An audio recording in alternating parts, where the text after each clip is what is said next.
welcome. So we have a fantastic and very cool show planned for you today. We are going to talk about that thing that writers all deny exists, editing. Okay, hear me out. Editing matters. I think it's kind of amusing to me a little bit that writers may call themselves writers or authors, but in reality, if you want to be successful, you're going to be an editor. Maybe you'll only ever edit your own work, but you're still going to edit. You're going to edit everything. You're going to edit papers. You're going to edit reports. You're going to edit essays. You're going to edit, you name it, you'll edit it. Nobody talks about this. It's kind of odd. It's like breathing. You just assume everybody's doing it. It's the strangest thing, but here we are. And of course, to help me today is this fantastic panel of people who all have far more opinions about editing than I do. So buckle up, buttercups, because they're going to go into it. And apparently they've all decided that they don't need friends. They're going to tear everybody's other ideas of editing apart. So this will be fun. No. Is that what we've done? No, I promise. Everybody's still going to be friends. I just figured we were all both sadist and masochists. Yeah, you just have to sort of just accept that that's what, when friends love you, they also tear apart your editing techniques. It's fine. It's fine. Because we're all like, oh yeah, I want to talk about editing. I have opinions. And I want to make sure other people hear them. I have a lot of angry opinions, but that's just because my life has turned into I don't get to write original fiction anymore. I am just editing this giant mountain. I feel like Maggie last year. Like I have this giant mountain of text that I have made for myself. And it's nothing but editing now. I feel very similarly about my work too, actually. It's like I get hardly any opportunities to write original fiction. It's mostly editing, more editing. This is my life. I edit. And then you're editing original fiction. And then sometimes other people are like, Chloe, can you help me with editing? So then I'm editing their stuff. And that's all I do. I just edit. I edit all the time. There's nothing original. It's just all editing. Polishing turds. That is what I do. Hello, CB. Hello, Megan. I'm not saying hi to Tom. F that. Little brothers, yo. Anyway, but before we talk about all that, I have a headcanon to share with Charlie, and all of y'all just going to be here. So, Tom and I have been talking off and on about our, okay. One of the shows that our mother was desperately into in the early 90s, when it came out on VHS and our local public library carried it for some strange reason, was called Absolutely Fabulous, or AbFab, as some of you may know it. And we did not have cable, but we had a public library card.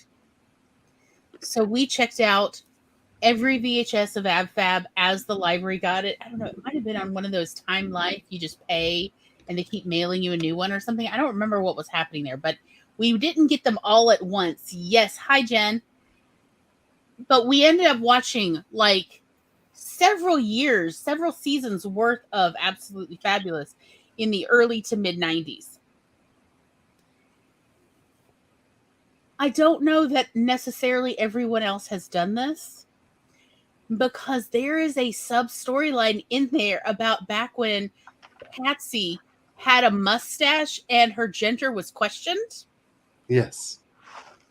And we've never forgotten, because like in our family, we were like, oh, wild, but also cool. Our mom was really into cross-dressing.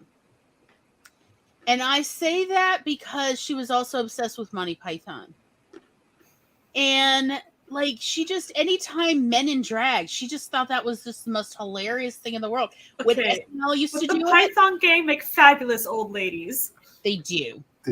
I love them fighting in the mud. That's hilarious. But also like the SNL Gap Girls. like these mall girls, but it's all like the male actors on SNL, almost all just male actors. Eventually started having to pull in a couple of the women home. But like again, our mom loved like anytime men were wearing dresses and talking about women's issues as if it mattered to them. Our mom just thought this was wildly hilarious. So there we are. Like we have been talking off and on about so Patsy Stone is trans for like literally 30 years now. And Tom posed a couple weeks ago or months ago, maybe now, this idea of he had this headcanon. Tom, would you like to share or do you want me to keep talking? I've got a headcanon. But should I just give it in the rough sketch storyline I have for a new episode? I mean, I had part of this. I sketched this out with you. Don't mail wash the ideas, sir. Don't. But the real question I had in the headcanon answer for Patsy and Eddie are not that similar. And also, there's a major age difference between the two. Yeah, it turns out like the Patsy original run of AbFab is like 30 plus years older, maybe 40 years older than Eddie. Yeah, there's like jokes about Patsy being a semi-immortal being. And so it's like, why does Patsy hang around Eddie? Because she constantly talks about how boring Eddie is. This is something Tom has never been okay with, even in the 90s. He was like, why would Patsy, an awesome and cool lady, hang out with Adina? She is such a drab, boring Tory. Why? Why would she? And we even hear several times of how Patsy has resources. Patsy doesn't even have to live in England. She can live wherever she wants. She has access to a lot of people as well who are far better off than she is. That she could just, bounce around at everyone's summer villas and winter villas. Also, people like her versus a lot of people don't like Eddie, which we understand because, again, Eddie's a stick in the mud. Eddie's not fun. And she's also has other reasons she's difficult to like. She also just makes bad choices, let's be honest. Yeah. So Eddie is difficult to get along with among the cool set, and Patsy never has trouble getting along with cool people, right? So Patsy can have the world, and yet she keeps hanging out with Eddie. And we have been discussing this off and on for 30 years of why. Why does Patsy hang out with Eddie? Especially Patsy, who is at least 20, if not 30 years older than Eddie. Why would you hang out with Eddie? Let alone then Safi comes along. Obviously, that was controversial. Patsy thought that was a terrible idea, that Eddie have Safi. So, there we go. So, the answer I came up with in my head of what would make someone like Patsy do this. And the answer is Patsy is, at one point, her father. Eddie's parent. Yeah. And Eddie's mother's biological parent, because we know that Eddie's mother was a good time gal during World War II. And that makes sense right after Graham's relationship with Patsy. And that's why, Graham has such a weird relationship. Yes. And why Patsy hangs around so much is essentially it's the what was it? Back to the Future 2 problem. Oh no, you're fine. You're fine. It's your kids, man. Your kids are awful. And there's Patsy like, oh my God, why is my kid so boring? And a Tory. Patsy would be absolutely horrified to find out her kid is like such a middle of the road conservative Tory. Like, oh, wouldn't that just be like, oh my God, no. And so that is, what keeps all this going. And it explains a bunch of the odder behaviors we see with Graham, with Patsy. Why Patsy is very cagey about some of her past. Also, it kind of explains why Patsy Patsy and Eddie, I believe Patsy met Eddie when Eddie was 16. The first time, and we see Eddie in this flashback. Eddie is not a cool teenager. She is not good looking. She did not dress well. And yet Patsy's like, hey, kid, you want to go hang out with the band with me? And Eddie's like, oh, yeah, absolutely. And hello, Heather. And it would explain it, though, if Patsy knew who Eddie was Eddie was one of her kids. And was like, hey, maybe if I just like have you hang out with all my cool friends, it will make you cooler. And we just think that would be the best 2020s update to AbFab. Is Safi's kid asks Patsy if the kid can do a family, like a school project about family and history, and Patsy just thinks it's going to be an interview. But while Patsy is sleeping and drooling, the kid puts the DNA swab under the drool, catches it, and sends it away. And also does Eddie's and Safi's and so on. And that is how the family finds out, since the actress who played Gran has passed away. She passed away in 2018. And so, like, it's a reveal. And of course, Safi would be like so mad that Patsy didn't say anything, that she didn't know, like, the truth of her biological genetic past. And there's Patsy going, stop being a turf, Safi. And Safi would just lose her shit. That's not what it is. Yes, you're not supportive. And there's Eddie going, yeah, be supportive, Safi. Safi's like, I'm just upset that nobody told me. Because that is Safi's thing all the time. So apparently, according to an interview in V Magazine, Joanna Lumley agrees with you. Oh, good. Oh, yeah. Well, no, I mean, like, yeah, they mention it off and on for years about, no, Patsy really is trans. Like, she was always played as trans. And that's who, was written. And that's, but yeah, I was surprised to see, like, oh, look, they are actually saying it out loud now. How times have changed. But yeah, there was always that reference about, Patsy used to have a mustache. Yes, I remember this, the little flashback of that. Yeah. And a thing about, where Patsy says that, I think it was like either the late 70s or the 80s, oh, I went to Sweden and I got that fixed. Referencing like the possible bottom surgery. So But we just enjoy the idea of, like, no, Patsy is actually a biological parent of Eddie, and that's why Patsy's just I've got to make you cooler, kid.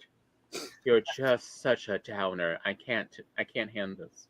Now, the further storyline that would be hilarious is, it turns out Patsy has a couple other kids as well, and they have a little reunion get together, because of course none of the kids are completely related. They all have different mothers. It is Patsy.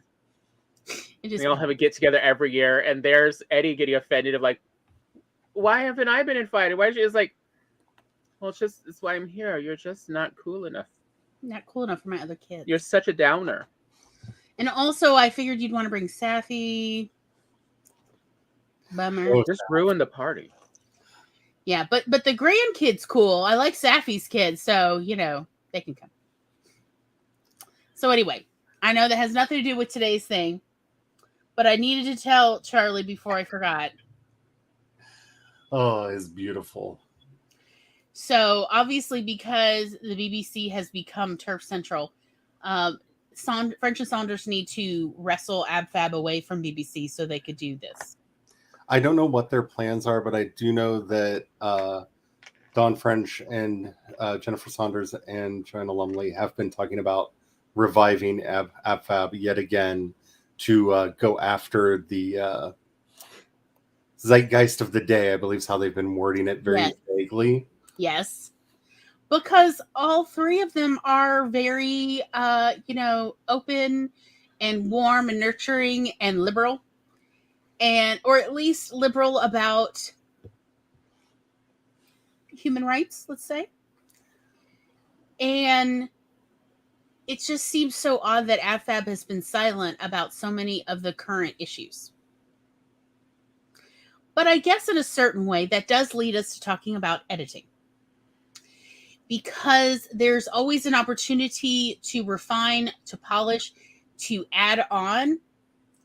And even if you have to sort of rewrite what you've written before to kind of work with where you're trying to lead your story now, there are always ways to get around particular plot holes, logic holes, or pick up lost threads, such as the whole, wait, Patsy's a trans girl, isn't she? You know, this might be a way to explain why Patsy and Eddie are even friends, because that has always been like one of the biggest plot holes. And in fact, it keeps coming up in interviews for the last 35 years of, but why is Patsy actually friends with Adina, especially if they're not sleeping together, like sleeping together? Why are they friends? And the girls, you know, like French and Saunders and Lumley would never quite explain. They're like, well, they just get along, versus no, there's Patsy trying to like reclaim one of her children who's just such a stick in the mud. Like that makes more sense for the Patsy character. So this is possible, especially when you realize later that you have some like lost threads and also some character holes or plot holes that don't quite make sense. You can pick up some of those lost threads and kind of reweave them to give more continuity and sense to decisions your characters have made. And I think this brings me to what I think is my spiciest hot take when it comes to editing, because it really is frustrating me lately that I have DNF'd so many books because they've listened to this piece of advice, and it has made the books boring beyond belief. And that's the harm that show don't tell has done to people's writing. Well, it's misused. God, yes, it is misused. Yes. It is one of the most villainous things that writers get into their heads, that, oh no, I have to show this. I have to show this. I have to show this. No. Sometimes you just need to tell me and move on, because it's not the important thing. I don't need to know exactly how the table was laid out before a dinner where somebody said something bad as a part of the backstory for why these two people are having an argument today, or why they have bad blood today. I don't need to know exactly what every person had on their plate. I don't need to know all of this stuff. There's so much that could just be shorthanded. Also, you can just have a conversation between two or more characters and have the characters discuss it. Technically speaking, that does qualify under show don't tell, because it's in-house, it's in story exposition, it's okay. It is like, okay, so for instance, let me explain. In real life, this really happens, where, for instance, I tell Charlie about my backstories, various updates, and Laura hears about my childhood, my backstory. Laura was not there. I do not reenact it. I don't have Tom come and like, here's your script, do your role. You are the raccoon in the house across the street. I'm the raccoon what? In the house across the street. Yeah. I say, Glory doesn't. When Glory tells a story to someone about her life, she doesn't have to do the what was it? Ripple effect flashback. Yeah, the Garth and the Wayne and Garth. You know. I did love that. I did love that. But yeah, like I may like do the certain dialogue of, say, my mother particularly, because I remember her lines so distinctly. She was such a character. Yes, go on. Well, I mean, I agree. Like, stuff like that can be very helpful, but we have this idea, and it really crystallized in my head a couple days ago when I saw somebody else going off on a rant about this, because we have this idea that immersion is the main thing we're trying to do in story, and it's not always about immersion. It's about entertainment. It's about telling a good story. Mm-hmm. And I have put down so many books that were technically well written.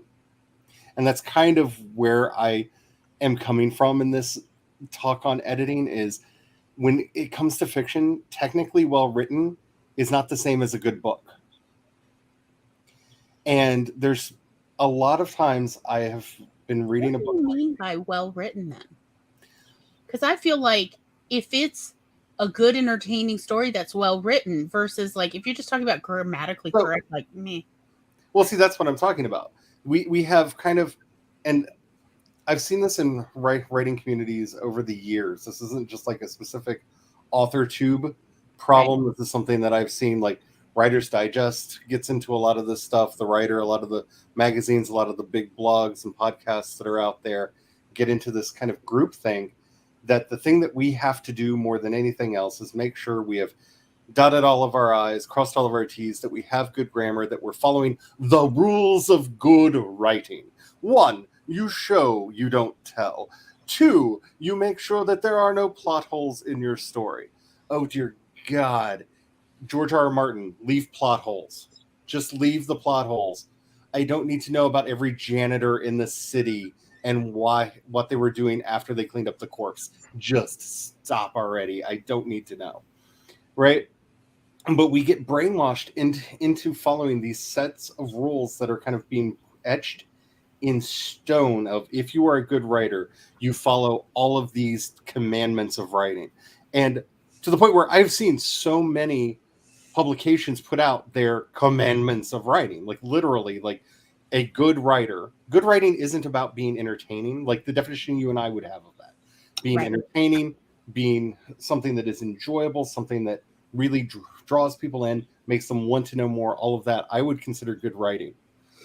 It's about a rule set that can be replicated, because as the industry is becoming more mechanized, and a lot more right-to-market content is being pushed out there, a lot more of this, well, we have to conform to the desires of the 1, 2, 3 companies that own the publication, the publishing houses. When I was hired at a newspaper, we where there was a whole, it was a real regime change. And so it was like me and 20 other people were all hired at the same time. And so we all had to attend a class by the executive editor, wherein he literally used a blackboard and wrote on it these rules. And one of his rules, I think it was rule 3, if you submit any article with any containing any words that end in ly, it will not be published, and if you do it 3 times, you'll be fired. And okay, fast forward 3 weeks, and there were 3 words in one of my articles that I submitted. This was when I was writing the sex column. There were 3 words that ended in ly. I tried so hard to get rid of them, but these words were necessary. Like they just were the best description. Also, because like in newspapers, we've got to hit these marks of word count. Like I could not be over 750 words under any circumstances. And if I tried to change any of these 3 words to a non-ly, yes, he said fired, Heather. I was just like, wow. If I did that, it would be over 750 words. And I was like already stuck. Okay. And this was an assigned article. He wanted this on condoms. He wanted me to write an article on condoms. This was actually the first time I made national news, was this condom article, because how dare I suggest safe sex. Anyway, conservatives are not conservative. They're regressive. Anyway, so I submitted it figuring he'd kick it out or he'd edit it. In fact, I was a little curious how he was going to change my ly words, since I had been stressing over it for 8 hours trying to fix these 3 words in the article, and I couldn't figure it out without going over my limit. So I sent it in literally with like 20 minutes to go before the deadline. Not only did he and my direct section editor not edit those out, they did not even send me feedback or scolding or anything, nothing. They just published it. And I kept waiting a whole week to hear anything. I heard nothing. I wrote my next article, and then there started to be like a hubbub about the condom article, whatever. Well, anyway, when that finally died down about a month or 2 later, I asked, I said, I was really surprised that neither of you edited out my 3 ly words. I was told, 3 LYs and you get fired or something like that. because like there was like a couple weeks later, I submitted another article that had one ly word, and I was like, I'm gonna get fired soon. And he's like, no, those were necessary words. I'm like, but you said if you submit anything, any articles with ly words in it, it's not going to get published, let alone you could get fired. And he's like, no, that was just for them. And I'm like, but who are them? He's like all the other employees, all the other writers. And he said they abuse adjectives and, you know, what is it? What are the ly words? They're like supportive. Adverbs. Yeah, thank you. That's the one. I was like, it's not adjectives. Yeah, he's like, they abuse adverbs. They abuse them rather than actually describing it and being succinct. Yours are edited as much. There's nothing we can edit on yours. Believe me, we've looked. Both the executive editor and my section editor, the department editor, had looked through every one of my articles. And especially after assigning me the condom article and that blew up in our faces, they were like, we're not going to like give her any feedback now. She just write whatever she wants. That was these two men's decision. But that I did not abuse adverbs. I had been taught in English classes throughout my public school history and private school history, honestly, that you use adverbs when it's necessary, but you don't overly abuse adverbs. Also, use stronger verbs. Did they run when, frankly, they probably more likely walked? Just state the thing. Hey, spread. Yes, exactly. That there are times where, you know, it's okay. So I guess it's like similar to, I don't feel like any food has a moral value. All food is just food. It is nourishment. Like, sure, cake is a sometimes food. It's not an everyday food, maybe. But again, cake is not inherently sinful or evil or moral. It's just food. None of these foods started out Cannibalism. What? Cannibalism. The food is not the moral issue. Killing someone to eat them is the moral issue. But what if they're like, look, I'm dying anyway, so how about you and I just agree that you will live so that our people live? Okay, how about that? All of our conversations end up talking about long pig. I do not understand. Yeah, because like it really does winnow down the morals of a certain, you know, like that is like the ultimate like human moral conversation is cannibalism. And, you know, Glory, let's give it its proper due. The ultimate human moral question will always involve the words cannibal, Nazi. It's true. All conversations eventually, especially moralistic ones, eventually come down to one or the other or both. Essentially, the question is, would it still be okay? Would it still be okay? And it's a great shorthand. Yeah, it is. So again, I don't believe food is moral. Food does not grow or does not come into the world to like lead people down a path of evil or good. It's just food. It's just nourishment. Our bodies require it. What is it? Aeritarians? BS. It's true. It's a question of the quality of the meat and how the body can process it or not process it. These babies have been loved until their time to run. Okay. It's also the moral quandary of should you eat endangered species. But true. But again, like there's a morality there. It's important to be aware of the morality of what our decisions are. But the food itself, it's just energy we put into our body to keep ourselves alive. And see, I love that you went here with this because this is the problem that I'm having with a lot of the modern editing culture is there seems to be this moral goodness as to how well. And that's where I'm trying to get to. That adverbs do not in themselves have morals. They are just words. I mean, even words like what we say, the N word, in and of itself, it is just a word. But the meanings behind it, the vitriol behind it, that is what is actually hurtful. And we must be aware of it and informed about it. And to know that that is a hurtful word. Let us all make a decision, a conscious decision to not use it. And if we reference it, we use a shorthand where we call it the N-word, instead of actually saying the word that is used with such hatred, such vitriol. Let us cause no more broken hearts with a word.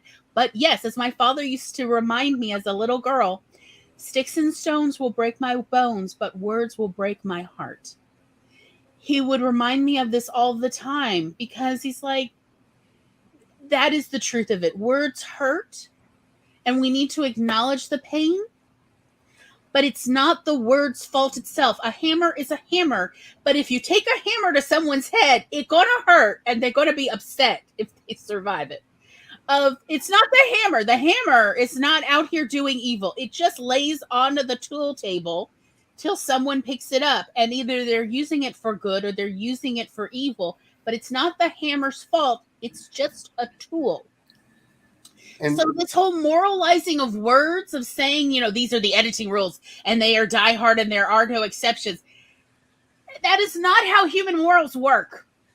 And CB really hit on it here because the Hemingway app is inspired by the writing style of Ernest Hemingway, who is one of the people that we get a lot of this weird modern culture about what is good or valid prose from.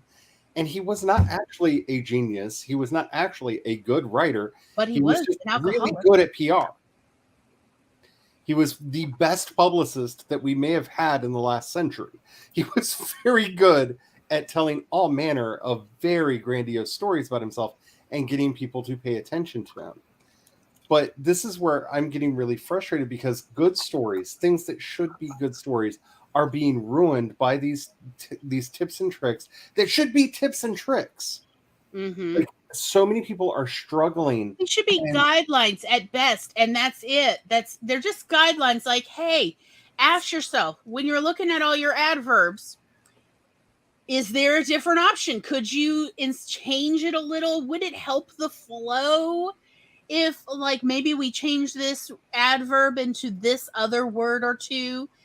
And if it's like, no, it interrupts the flow, it's like, well, cool, we're keeping the adverb. Guess what, babies? Exactly. And so many writers are struggling right now to find their voice. Like, this is the big catchphrase in, like, the writing mind right now is, what is your voice? Are you writing with your authentic voice? Like, I've been seeing so many videos and posts about this. A lot of voice is actually carried in those times when you're telling. And like another thing I was reminded of when you said that, Charlie, is passive voice is often the voice of the storyteller. Mm-hmm. If you are telling this as an adventure that happened to someone else, it's going to be a lot of passive. And, we've been doing storytelling for millennia. People enjoy just hearing someone else recount a story. Like, I had my middle grade go through an editor for a couple of chapters, and they pointed out the passive voice of a bench that the old woman was putting pots of plants on. And I wanted it to be passive specifically because that bench is a victim of this woman's huge, heavy pots of plants. Like, it's a victim. And so I kept it passive, even though that was the note. Like, I know it's passive, but it's for a reason. Mm-hmm. And also, again, it's horror. Yeah. Horror is supposed to, part of it is that part where the person is unable to act. They have lost agency. That is what develops horror. And that's really important usage of language there. If you're being very clear in using active voice, except for in these of victimization. What are you doing, Corey? Then it makes that victimization hit even harder when all of a sudden the language goes passive. Yeah. And so this is another one of those hard and fast rules that's being put out there. Never use passive voice. Never. And it's not never. It's not never. Sometimes you need to use these things. And I get really worried because I feel like I'm getting to that point where I can see 50. I'm closer to 50 than I am to 40. I can see, like, I'm heading towards middle age, and I'm looking at all of these younger writers out here that are struggling so hard because all of these unfair burdens are being placed upon them. And it's really destructive to the creative process. When I say that I've put down books because of some of these things lately, I have. Because one, if everything's all go, because that's another thing that I'm seeing a lot out there, that things have to be active, things have to be in conflict constantly. No, there has to be relief. That's what humor is for in our stories. That's what there are times for a little respite, so that when the big moments happen, they hit you and you feel them. If everything is constantly all rising, it's just background noise. It's just there's no ebb and flow, that everything feels the same. I feel like it's almost, you know how auto-tune has taken away all the individuality of voices in pop music? In a similar way, I've seen this in fiction over the last 20 years in particular, where all of the distinctive writing voices have been sort of smoothed out by these rules where we can't use adverbs and we can't use passive voice and so on. But it's like, but honestly, if that is that person's writing voice, that is naturally how they speak, then that is what works.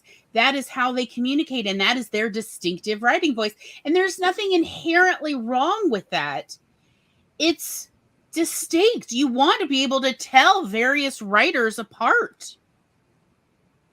So, going back to the show versus tell, I think that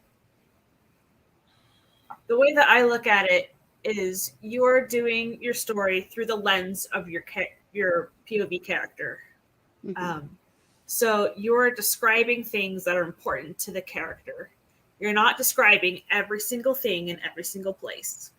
You're describing things that the main character is noticing and interacting with the tint of how does the character feel about this stuff.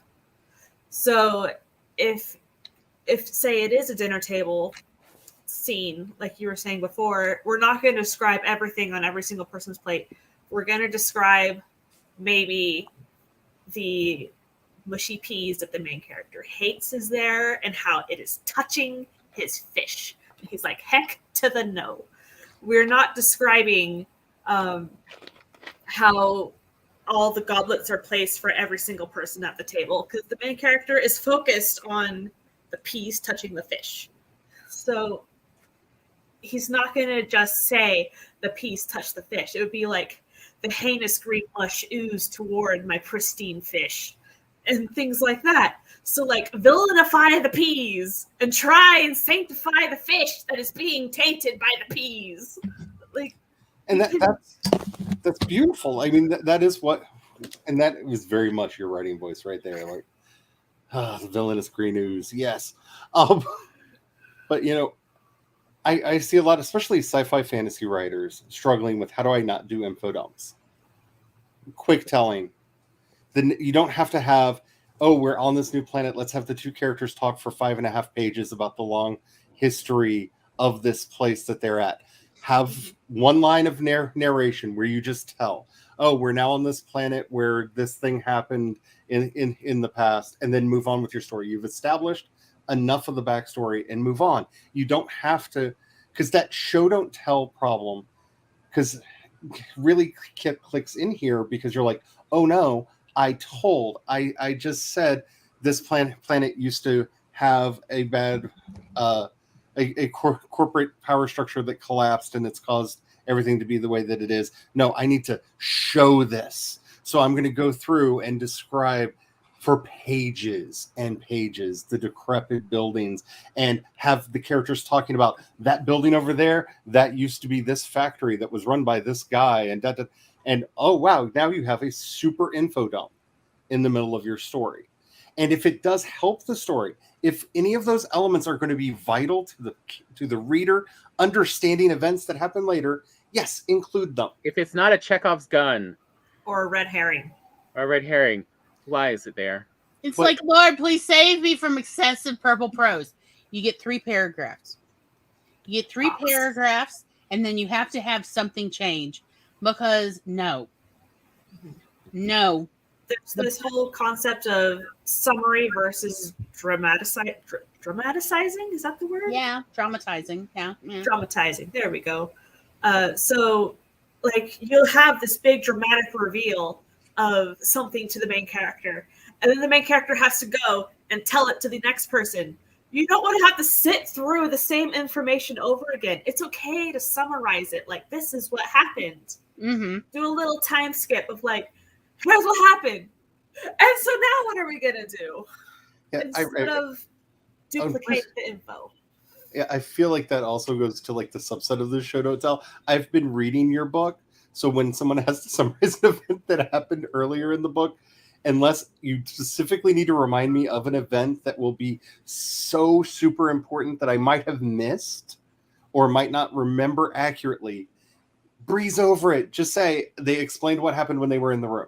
Yeah. Just you don't have to go into a lot of detail. There are wonderful places where telling makes the story better and not drag. And the fact that this has become such a cardinal rule, and I've seen a couple of videos lately where like, no, anytime people are telling in their stories, I immediately put them down. And I'm just like, why? Okay, Why? Why are you like telling this? the emotional beats, and they're not showing you the first kiss, they're not showing you the important things, that can be a problem. Yes. Mm-hmm. But again, the emotional beats are part of the hooks. Mm-hmm. So what are you doing with your life? Seriously, what are you doing with your life that you're glossing over all the hooks? Like, why are you writing that way? Unless it's just place markers and you're going to come back and actually write it where it grips the reader, because it should grip you as the writer as you're writing it. Of like, here, they're going to slowly inch together until smushies. I'm thinking of Black Helmet Man with the dolls. Smush, smush, smush. Ah, so cute. Yes. Dark helmet.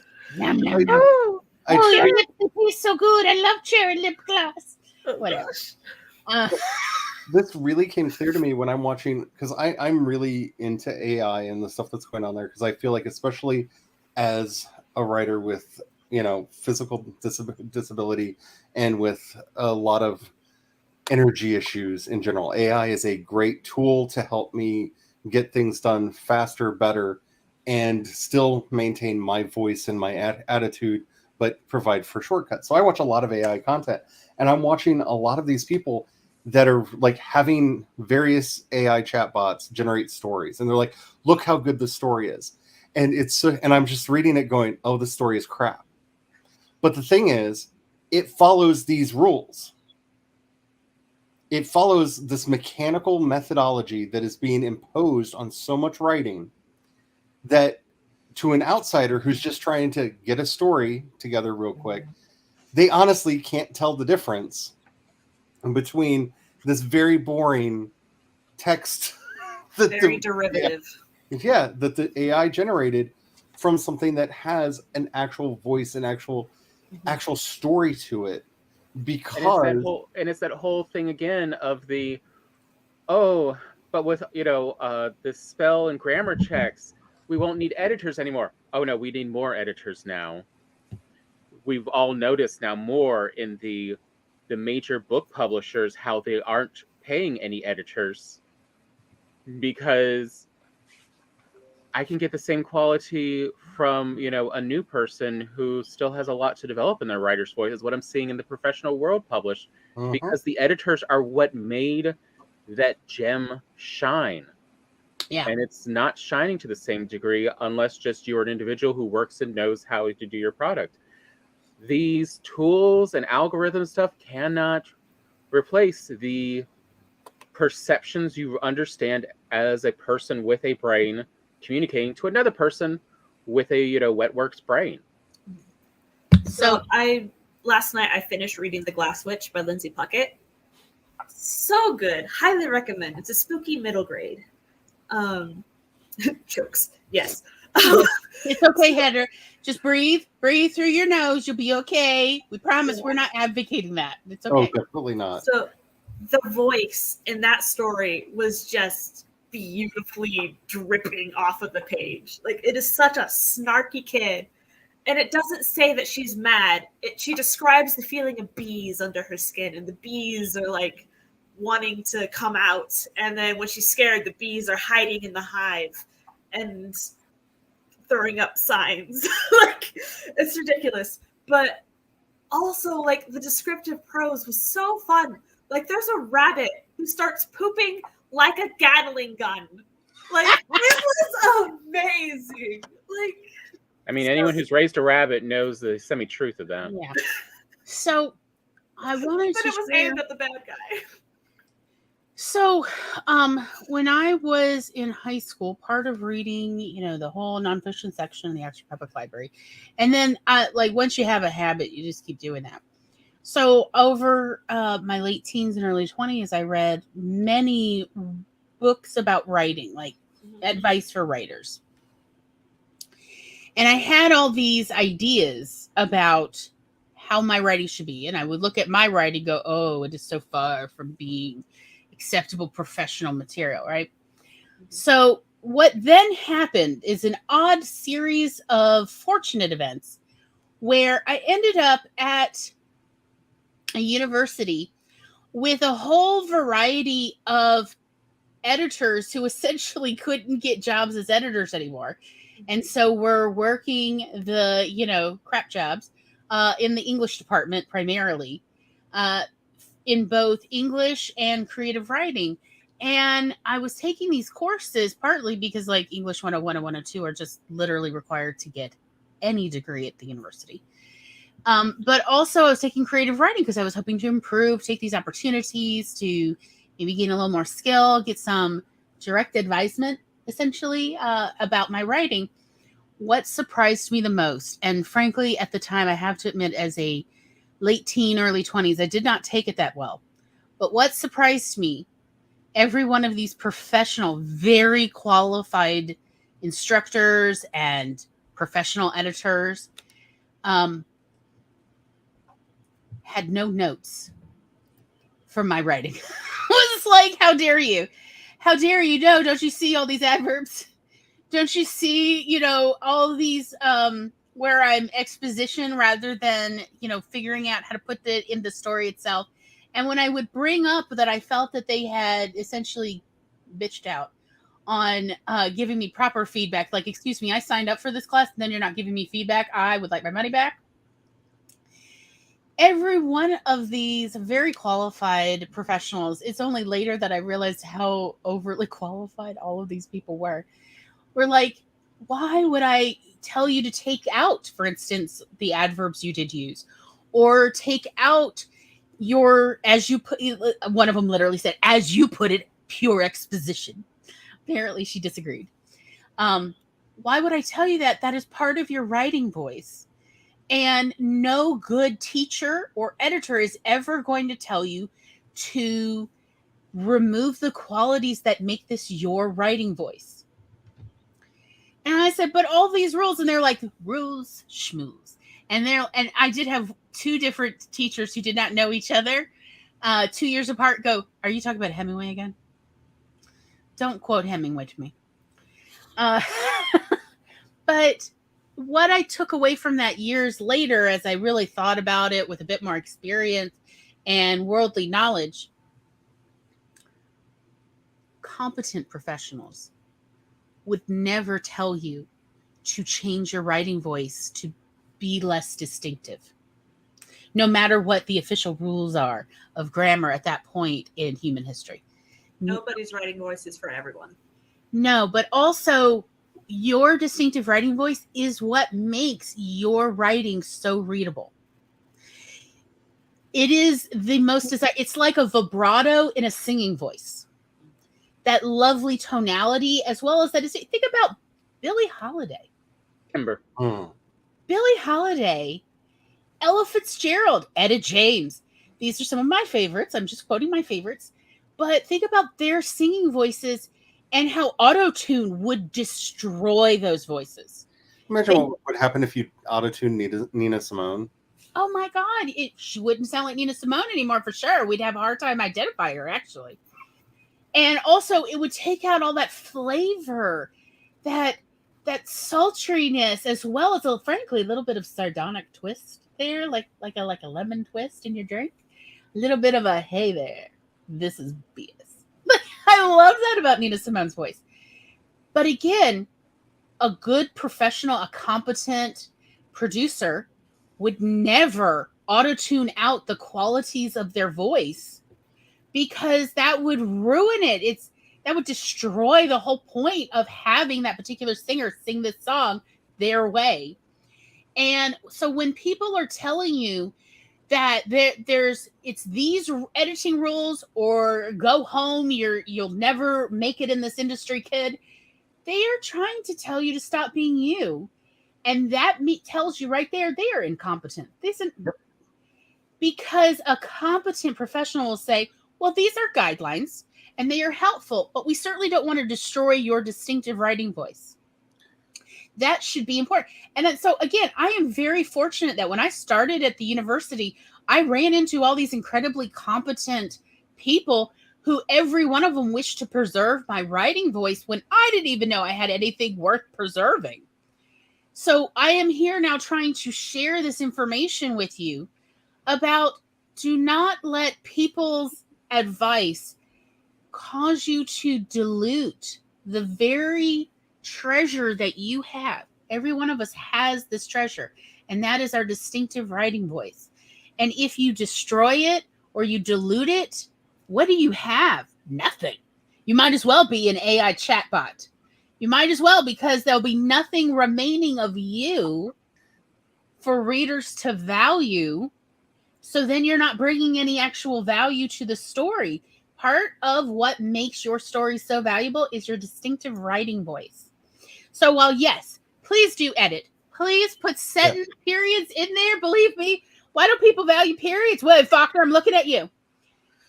So capitalize the first word of the next sentence. You know what? Okay, yes, please capitalize. Please, just, it helps visually. It helps, especially help us dyslexics.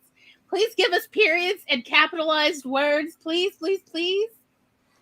But please preserve your writing voice. Your writing voice is so valuable.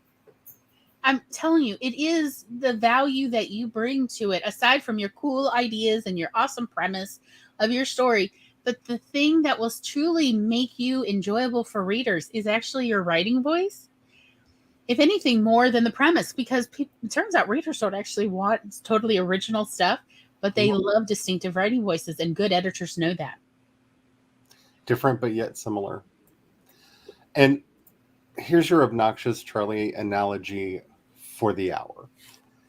Writing is like making soup. When you're actually writing, you're throwing everything into the pot. Editing is when you're tasting it and correcting it for flavor. Anything that's taking flavor out of the pot is messing it up. And a lot of the errors that I'm seeing in a lot of books, that I have DNF'd more books in the last 3 years than in all the years prior to that. Honestly, flavor was all boiled out. It's been 8 years since I've really easily found good books to read. It's been the tragedy of my life. It's been so hard with the firing of all the editors. Because editors will help guide a writer of like, hey, why do you not have more of this part? This part's fun. Have more of this. Have less of this boring bit. That good editors are guides. Of course, their word is not stone, but a good editor will always try to preserve your writing voice and guide you away from over editing. And when we talk about over editing, we're really talking about taking out your writing voice or editing to the point it gets confusing. Yes, you can over polish a turd.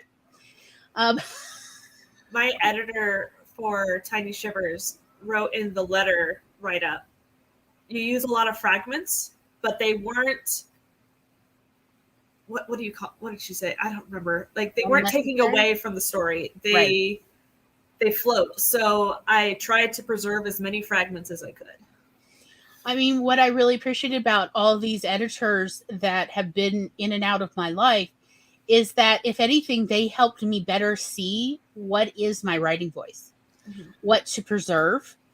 That is actually one of the reasons why I encourage everybody as part of your editing process to read what you write out loud to yourself. Because there will be parts where you like kind of have a trouble saying it out loud if it's not actually your true writing voice, because your true writing voice is actually your true speaking voice. Okay.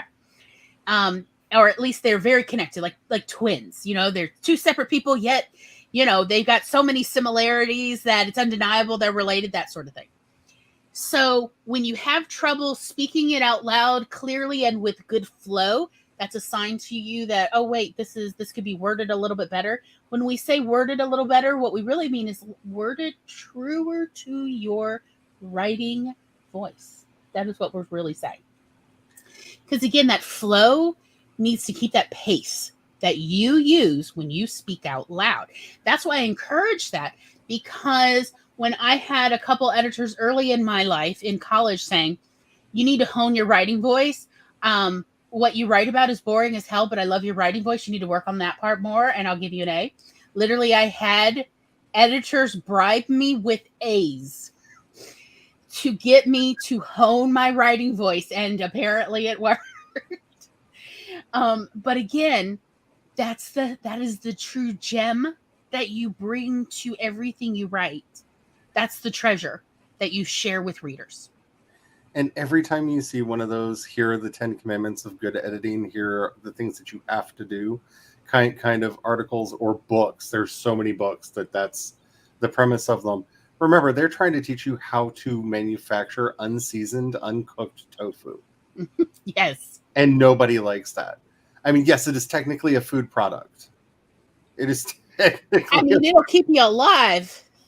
Unless you're allergic to it like me. But it won't feed your soul.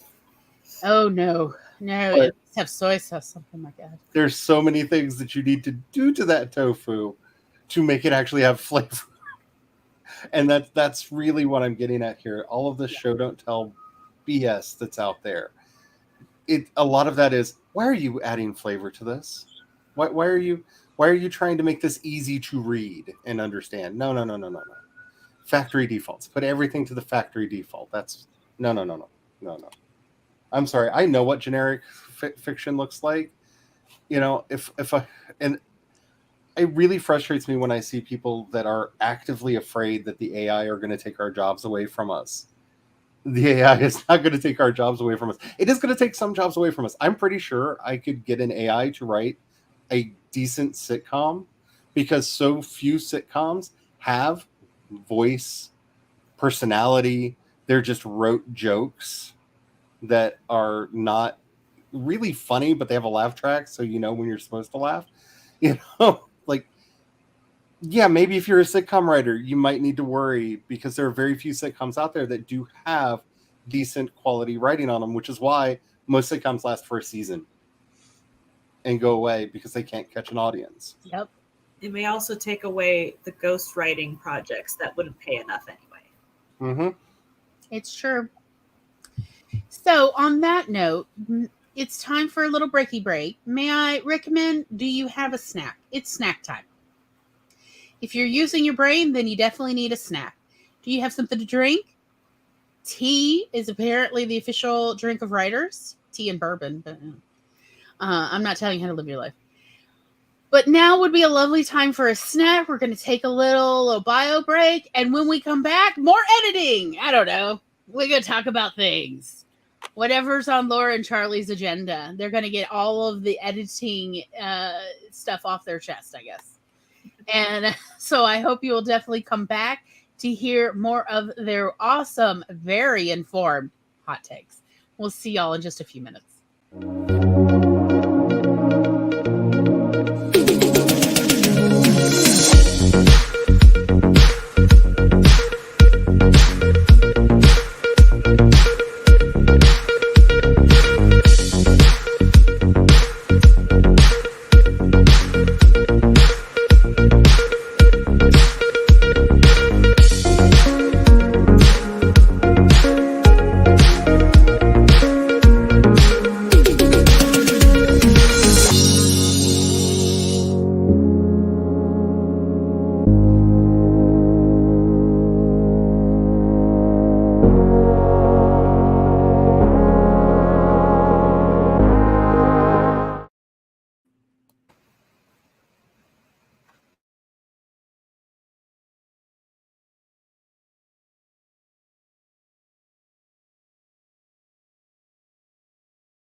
Beep-a-da beep.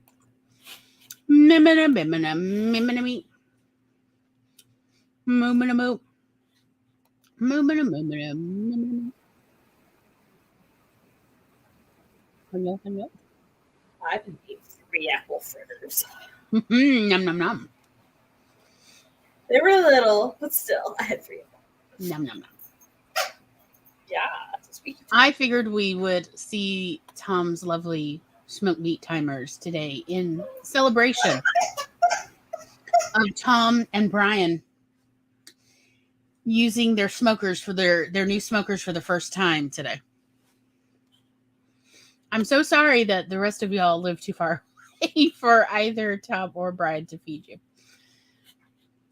But our apartment smells of delicious alderwood smoke, so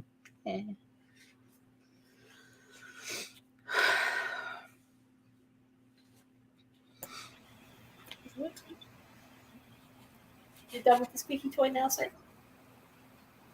Yeah. You're so cute. Megan says that timer is just cruel, so tasty looking. I should try to get Brian to record some B-roll when he cuts. Mm-hmm. And that's why CB's going to the kitchen to get chips. Yes. Sorry, not sorry. Yeah, I ran and grabbed some chips and salsa on that one. But yeah, everybody go get snacks. Oh,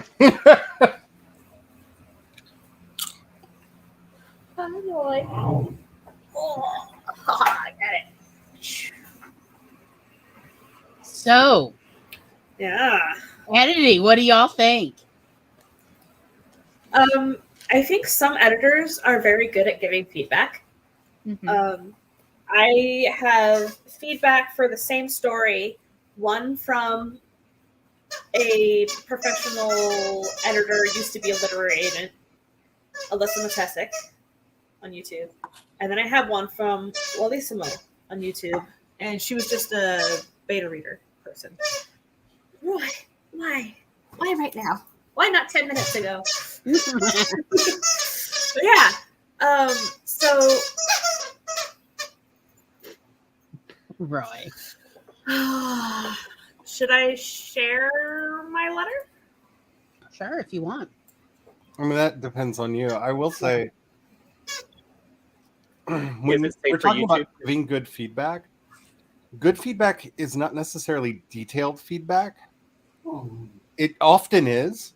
Sometimes it takes somebody just saying the vague, there's something wrong with this paragraph.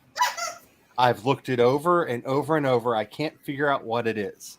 There's something wrong with this. Because you might not notice it. And so sometimes that vagary can be helpful. If all of the feedback is that kind of vagary, not a good editor. Right. Not I would helpful. agree. But sometimes that vague, I don't know what it is, something's wrong here. Okay, so what I find interesting is she did give me a what's working well. She Mhm. only read like the first 10K of the story. But so we have what's working well, and then what could be improved has some actionable things that I could be working on and an Mhm. overall evaluation. So what I found interesting was where'd it go?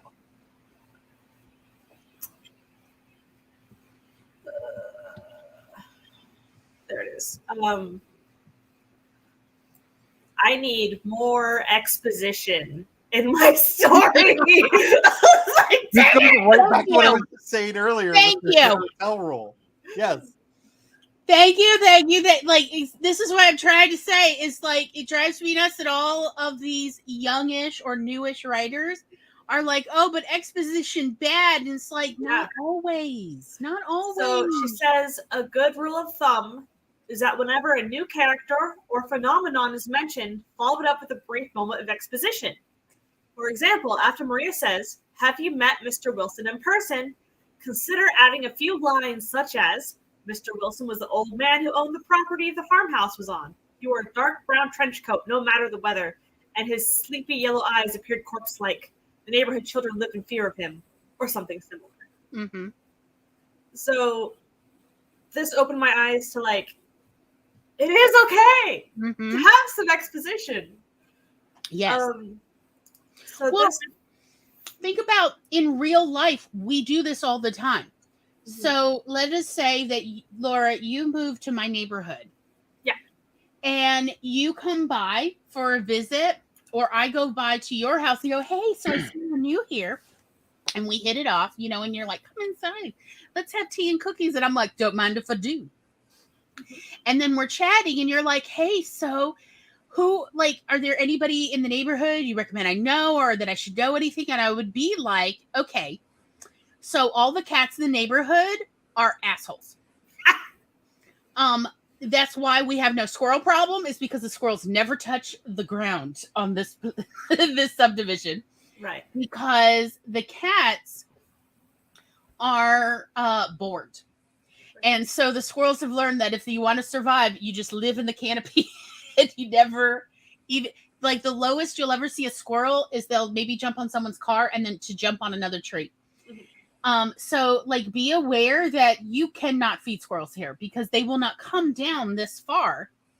But also every once in a while, someone's dog gets out and goes by to see the other dogs just to drive them nuts.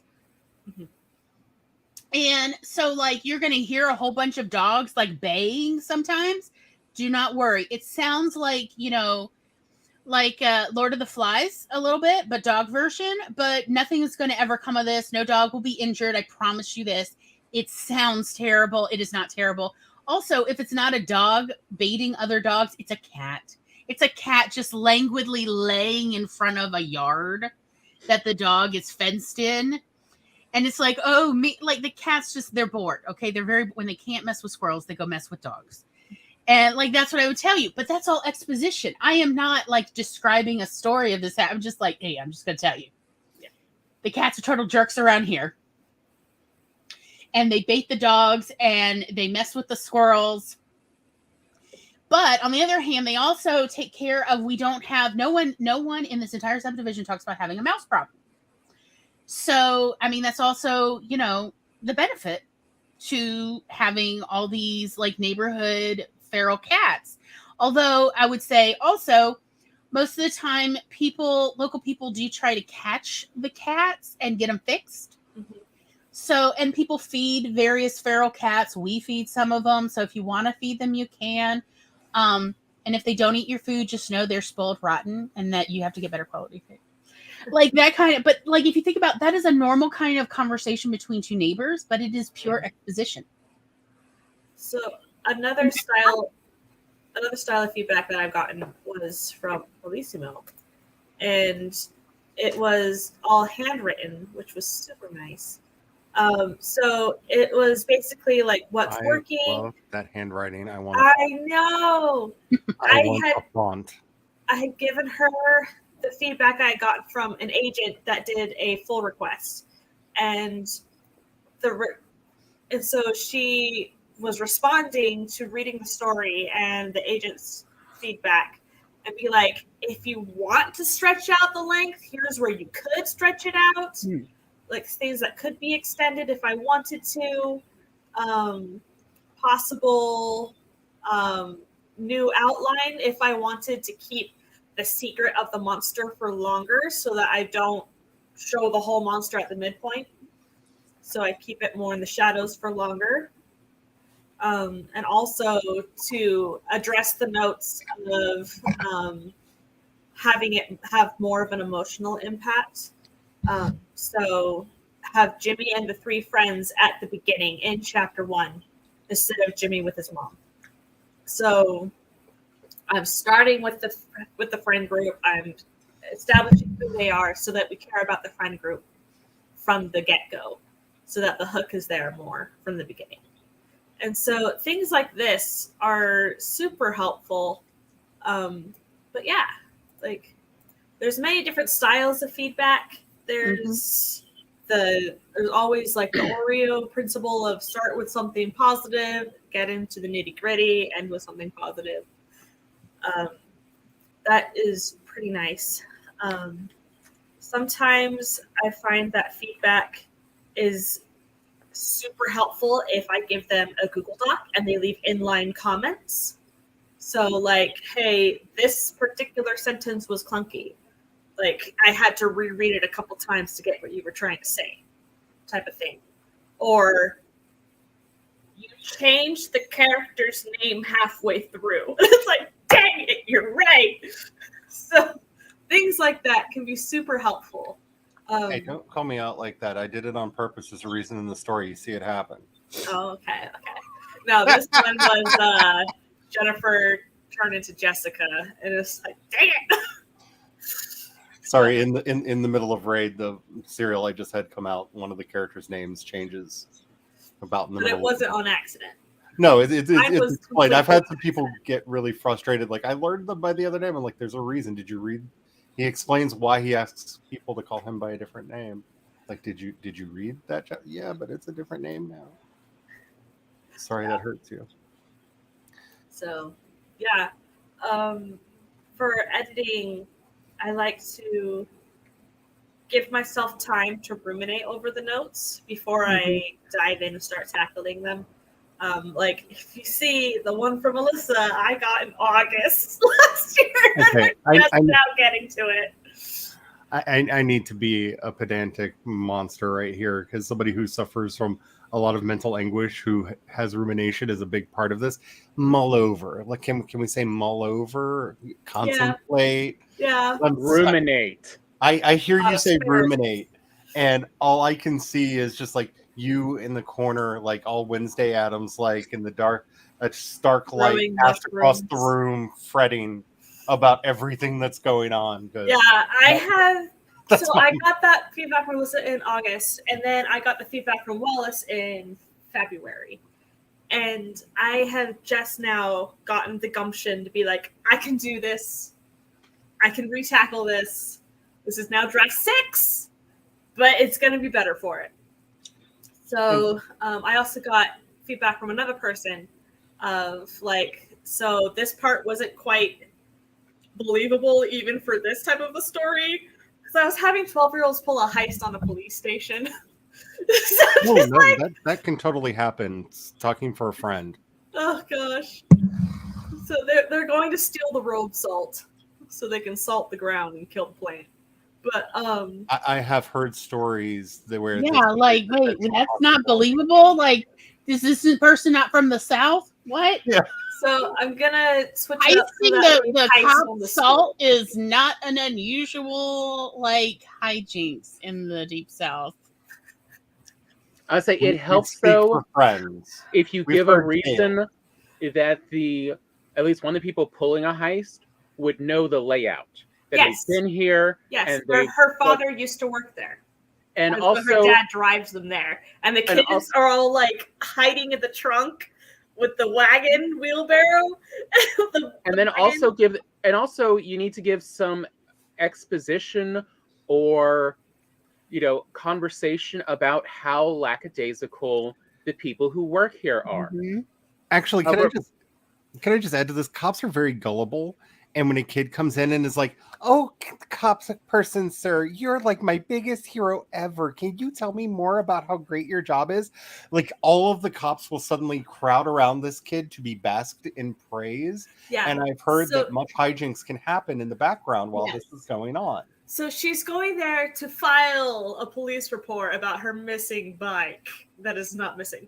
And so her dad takes her, and she's grown up knowing all these cops. And so they're all like, "Oh, hey, how are you? It's Yeah. been so long. You've grown so tall." And all the other kids are like sneaking out of the trunk with their ski masks, paintballooning the security cameras, going to the garage and sneaking out the salt. Like, This sounds absolutely believable based Yeah. on Yeah. what I know children in Mississippi do. so Yeah, also the dad doesn't know that they were in the trunk because the girl is blasting Ghost on the stereo, the car. Do you know how much hijinks has happened since they put the anti-kidnapping pull in the trunks? I'm just saying. Like, this was a gift to all mischief makers, Yes. I've heard. Because like if I do switch it to them stealing it from the school, I feel like it might be too close to Stranger Things season 1 when they're making the. Also, from personal experience, schools are harder to steal things from because custodians are bored and are looking for something to do, and they have like a hyper sense of kids are up to mischief. I cannot be bored for 10 minutes. Versus nobody wants to be in a police building. Yeah. Unless they have to be there. So why would you worry about people getting into a place no one wants to be? Right. Sure. And wow, you'd think, oh, there's always somebody watching the cameras, when the truth is, No. I know when they're on coffee break, there's only one person who does it. They're also dispatch. And guess what? I just saw them go to the bathroom. Yeah, it's fine. Go. Also, honestly, they're not actually watching the cameras that closely. Yeah. Because they're assuming this idea of nobody's going to mess with the cops because nobody wants to get in trouble. So, and as far as the cameras suddenly not showing a picture, it's government contracts. Yeah. The cameras go out all the time.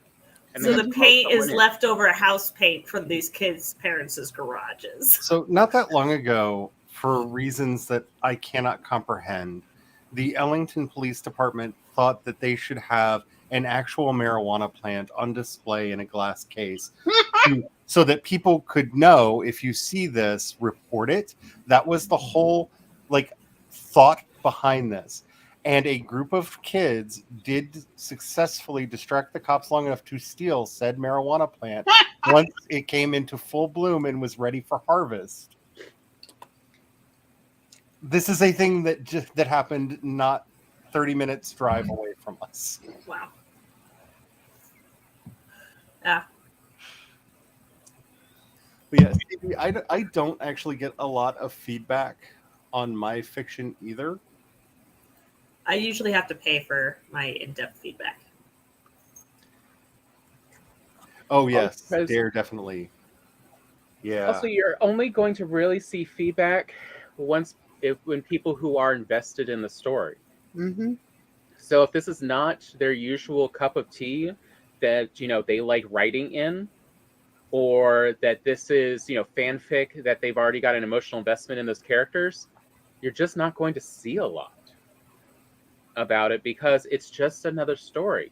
It hasn't yet hit that emotional resonance point for them. That's the reason why we essentially, in just like it in massage and any other things that break down your body, you have to trade off with someone else who also does this to get anything of quality if you're not paying, because it takes effort.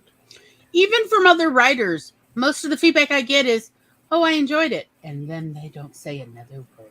Yes. Right? And it's like, I was hoping for something constructive. Oh, there's no notes. It was cool. To improve. And it's like, I know I don't write perfect. What the absolute... My absolute favorite is, it's not bad. Well, that doesn't mean it's good. What do you mean by not bad? This is a phrase that needs unpacking. And then let me defend from the other side. Yes, both Laura and Maggie have gotten my developing responses to their stories, and both gotten essentially the same initial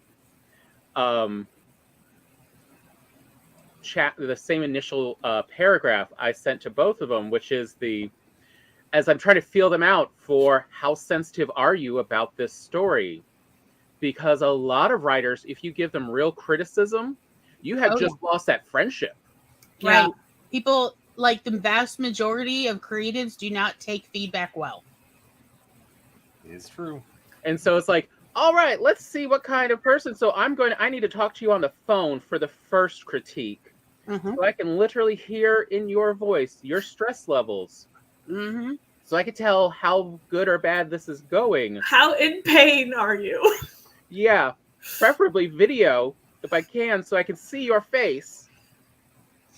And know, is this something I should continue, or should I stop and start bolstering their ego? Because most creatives, if you give them genuine feedback of here's what worked, here's what didn't, they will never talk to you. They will talk about how awful a person you are to everyone they know. Mm-hmm. Genuine, real criticism, not that the only shorthand I know, New York critics BS, but like the general one of, here's developmental criticism of where I think how people might enjoy this better if these elements are changed or adjusted like this. Mm-hmm. And is that something you are comfortable and or capable of doing? Because if you're not, oh well, we won't do that. But yeah, like that's been the other side, is most are incredibly reticent because if they have given criticism, they have lost friendships they thought were solid over this. I think one of the most valuable things that's really overlooked here is one of the most valuable tools we as writers, or that our editors or the people that we're seeking feedback from can have, is media literacy. I think one of the biggest problems that we're facing is, with like my comments earlier, so much editing has been broken down into this very simple: is the grammar all right? Is the spelling correct? Have I used too many adverbs? Is there too much, too little exposition? And yes, all of that is valid and necessary to a certain extent in our editing. But there is a certain level of media literacy that really helps when trying to make a story work. I've been in the very hard place of having to explain to some writer friends of mine, I love this story. It was wonderful when it was on fill in the blank show last week. I think you forgot you saw it. Now, that doesn't mean you can't tell this story, but we're going to have to really make it a bit more different, because you accidentally have some dialogue in there from the episode of that show that you didn't realize. It just got in your subconscious. You weren't able to let go. And that's not the only thing I'm talking about when I'm talking about media literacy. And I'm not saying that you have to feel responsible to go into the deep dives and understand feminist theory and queer theory and all of that. But having an exposure to it will help you see when you are putting unconscious ableism into your story. It will help you see when you're putting unconscious sexism or racism or homophobia or transphobia into your story. And a lot of editors really aren't looking for things like that. And a lot of writers are being called to the curb to get stomped for doing it. Yeah, I was actually just reading. I read an article because before the show I said, I've been watching a new show. It was Bob Hart's Abishola, and The Guardian actually did a really long, good interview with the real show creator, who's a British comedian, and she was talking about how she grew up very angry. She had there's a lot of problems, but one thing she did trying to improve her comedy when she got into comedy was, she wanted to talk about other groups and problems, but how can she do this without, setting herself up to get curb stomped? And so now whenever she writes these pieces, first thing is, all right, would I be comfortable in an entire room of this group of people telling these jokes and mentioning this stuff? And because, if you're going to be uncomfortable ahead of time, this whole, oh, it was a surprise, don't give me that. If this is something questionable. And when in doubt, keep the rule. Punch up, don't punch down. Because there's so many times where I feel like it can't have been an accident, right? I can't remember the name of the book or the author right now. I'm sorry. I'm bad at names. I feel like I've established that with you. But a couple years ago, there was a controversy about a fantasy novel that came out where the author had put a lot of work into this kind of unique magic system where everybody had kind of culturally specific magic, and claimed to not realize that she was playing off the trope that dreads are dirty, because dreads brought up this like demonic shadow magic that came out of people's hair. Oh yeah. It was a thing. And this book, as I understand it, went all the way through to trad publishing, and nobody caught this. I put that in big scare quotes because I cannot believe that no one in a room anywhere went, Like they may not have known the specific trope that this racist trope. Oh, I can believe it. on. But that's because I unfortunately know too much about traditional publishing houses. You know, this is where And media who left.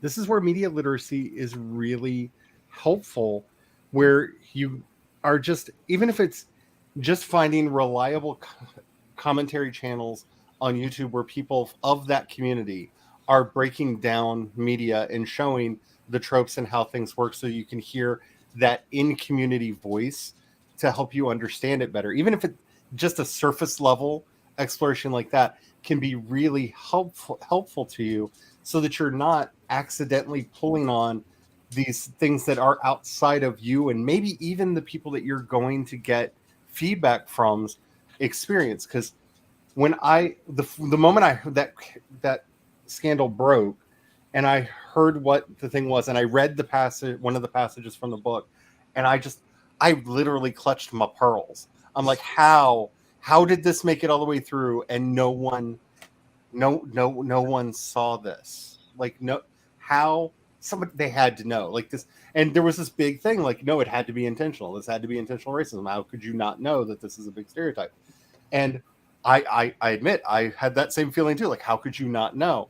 But there is this lack of media literacy that we're not getting a lot of. And I'm not going specifically after editors here, because a lot of editors are working freelance now and are just being hired to do proofreading, or, you know, like it's not within the scope of what they're hired. Yeah, it's not what you're paying them for. So I understand them not putting in all that energy and time and effort to go into those places. But there are so many places where I've been reading a book and they're like, I've decided to include a queer character, and have done zero research. I'm pretty sure they may have a token queer friend that's in their friend group somewhere, but have not really had conversations with them. And honey, you just went to the stereotype store, pulled everything out the closet and said, here is my gay character. And we do that a lot with any culture that's not our own. And while, yes, we can try to find sensitivity readers that can help us and make sure that we're not doing that, it is really important for us to just do our best to be literate on these topics ourselves. There are a lot of things that I have learned. I've been watching a lot of cisgendered straight Black men discussing media lately, because it's a weakness in my fiction. I have a lot of I have a couple characters that fit that description, and I'm just like, I have no idea how to. I'm bad at writing cisgender people in general. I'm really bad at writing straight cisgender men. Like, it is a strong weakness for me. But in trying to do that homework and trying to learn that, that's the only way you're actually going to make that better.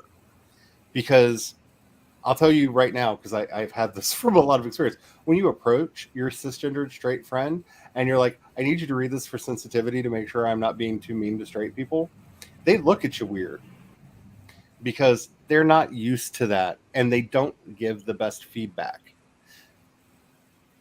So finding ways that you can actually improve those literacy skills in and of themselves, like, dear God, please, if you are going to be talking about religion in your story, make sure you know what you're talking about, because nothing puts me off in a story more than when a faith that I practice or am tangentially related to is obscenely mischaracterized and not for comedic effect. Like when basic facts that you could Wikipedia are wrong. Wikipedia, it's not the best source, but dear God, if I can go to Wikipedia and debunk what you're saying, it just feels lazy. Yeah. That's a whole layer that isn't really being addressed by a lot of the editorial landscape that's out there, and a lot of unconscious ableism and sexism, especially. Those two I have been seeing so bad in a lot of fiction lately, where the solution is how to write a strong woman. I'm just going to write a male character and give them she, her pronouns. Yep. No. But a lot of editors aren't looking at that level. Like if you're getting developmental edits, hopefully your developmental editor is going to be looking at that level of detail. But a lot of times the feedback that you're going to get is there's something off about this character. Or there's something not compelling. Yeah. You need to make them more compelling, and you're like, what the? Okay, so story time. Early in the pandemic, I had agreed to do a tit for tat developmental edit of this person's work. In exchange, they were going to do some work for me. The writer is a white cisgender gay man. And I am embarrassed to say that it was only halfway through my feedback to him in a video conference that I realized that the main character was a self-insert. So then it got super duper awkward because that one. Yes, my feedback was, congratulations, you've made a hero story about a villain rising to power. And also, since the character is gay, this feels very homophobic. And also, this character not only is a villain, but they're incredibly incompetent. And again, all of this is queer-phobic, and I'm uncomfortable with this.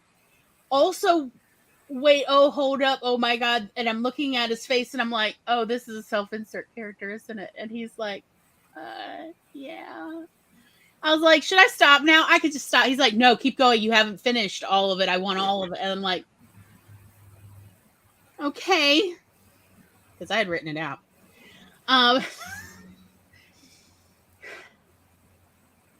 These were all very valid statements that had defenses for each of them of why people would read it this way. Yeah. This was like his internalized homophobia was so upsetting for me.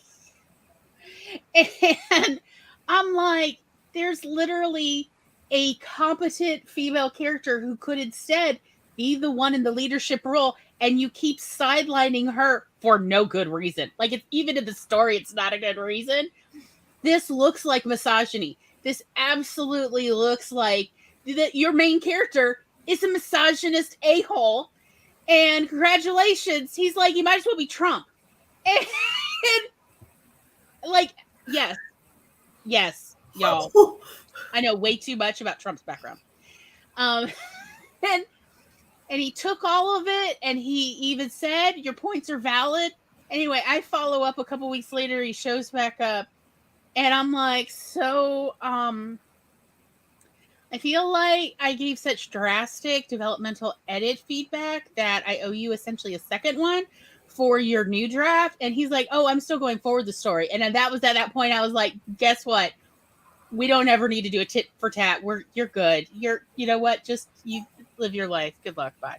Because I didn't want him editing my shit with that kind of like, no, this is fine. No. The internalized homophobia alone, which I later found out, he even said to my face, yes, his parents still do not like, even though he is grown ass, he has graduated, university. He is working on his doctorate. And his parents are even paying for it, but they really wish he would quit boning dudes. Like they moralistically disagree, but they've agreed. Like he lies to them and says that he's celibate in order for them to pay for his grad school kind of stuff. And I'm like, you have so much to work through, but please don't publish it. Like, you need to work through this instead of putting this homophobia on readers. They don't need this. Nobody needs this. You obviously don't need it either. And he was in his mid to late 20s at the time. And he was not willing to see that his parents and the way they were treating him was really harmful. And it was the reason he had not been able to have a long-term relationship, because I knew for a fact the last two relationships that had lasted more than 2 months, they had broken up for the exact same reason, was because his parents, he knew, wouldn't accept his boyfriends. So he never introduced him. And then the one relationship he did introduce, his parents were so ugly to his boyfriend upon meeting the boyfriend that his boyfriend broke up with him because he did not defend his boyfriend to his parents. Yeah, we don't need another boys in the band. Right. And I said, you need to watch that movie. I said, you need to watch it. He did actually eventually go watch. I was like, there's 2 different versions. You could watch either one. It doesn't matter. He eventually watched one. He's like, yeah, that is my family. And I'm like, do you see how this is not helpful?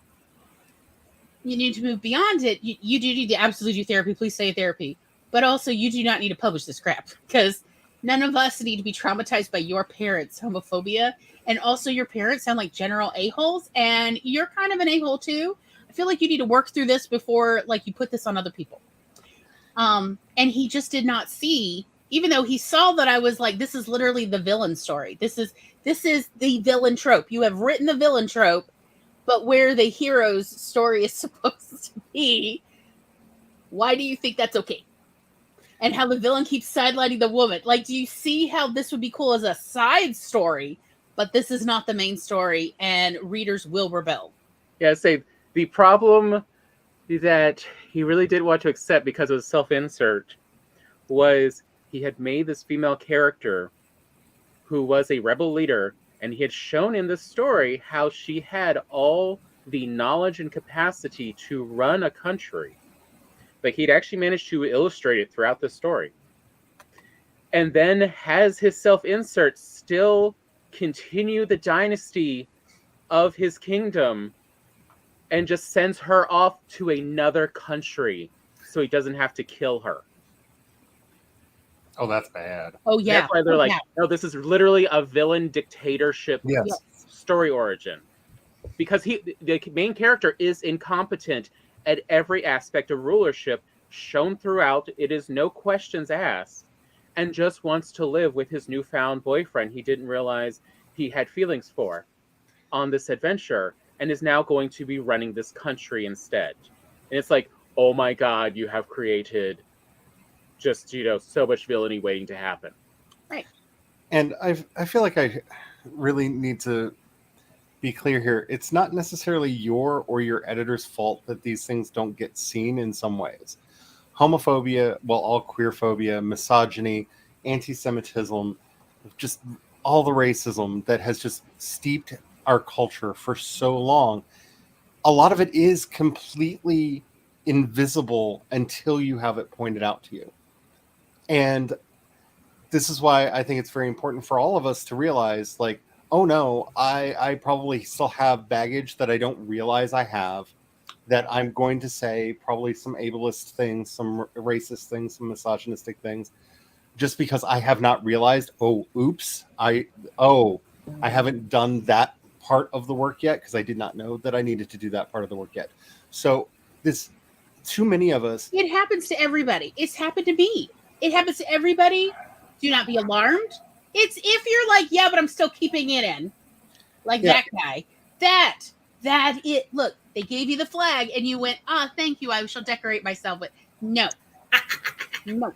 Because I think too many people see this as a moral failing. And in a way, okay, yes, I can see the argumentation there. But if you have not seen the errors of your way, there are a lot of words I used up through the 90s and into the early 2000s that I did not know were racist, sexist, and misogynistic, because they were just the words that were constantly used in culture. That does not excuse me for having said them, but also it's not something that I like whip myself at night going, oh no, I used to use anti-Romney words when I was talking about somebody taking money from me or something like that. Right. I didn't know that word was related, and it's about learning. So don't feel like if you're having to decolonize your own mind to get some of this stuff out, that is a moral failing on your part. And also, there's nothing wrong with having your characters say it and discuss it. Like, that was actually one of the things that I really was surprised I enjoyed in, like, the second episode, and kind of what kept me going through what I would later realize was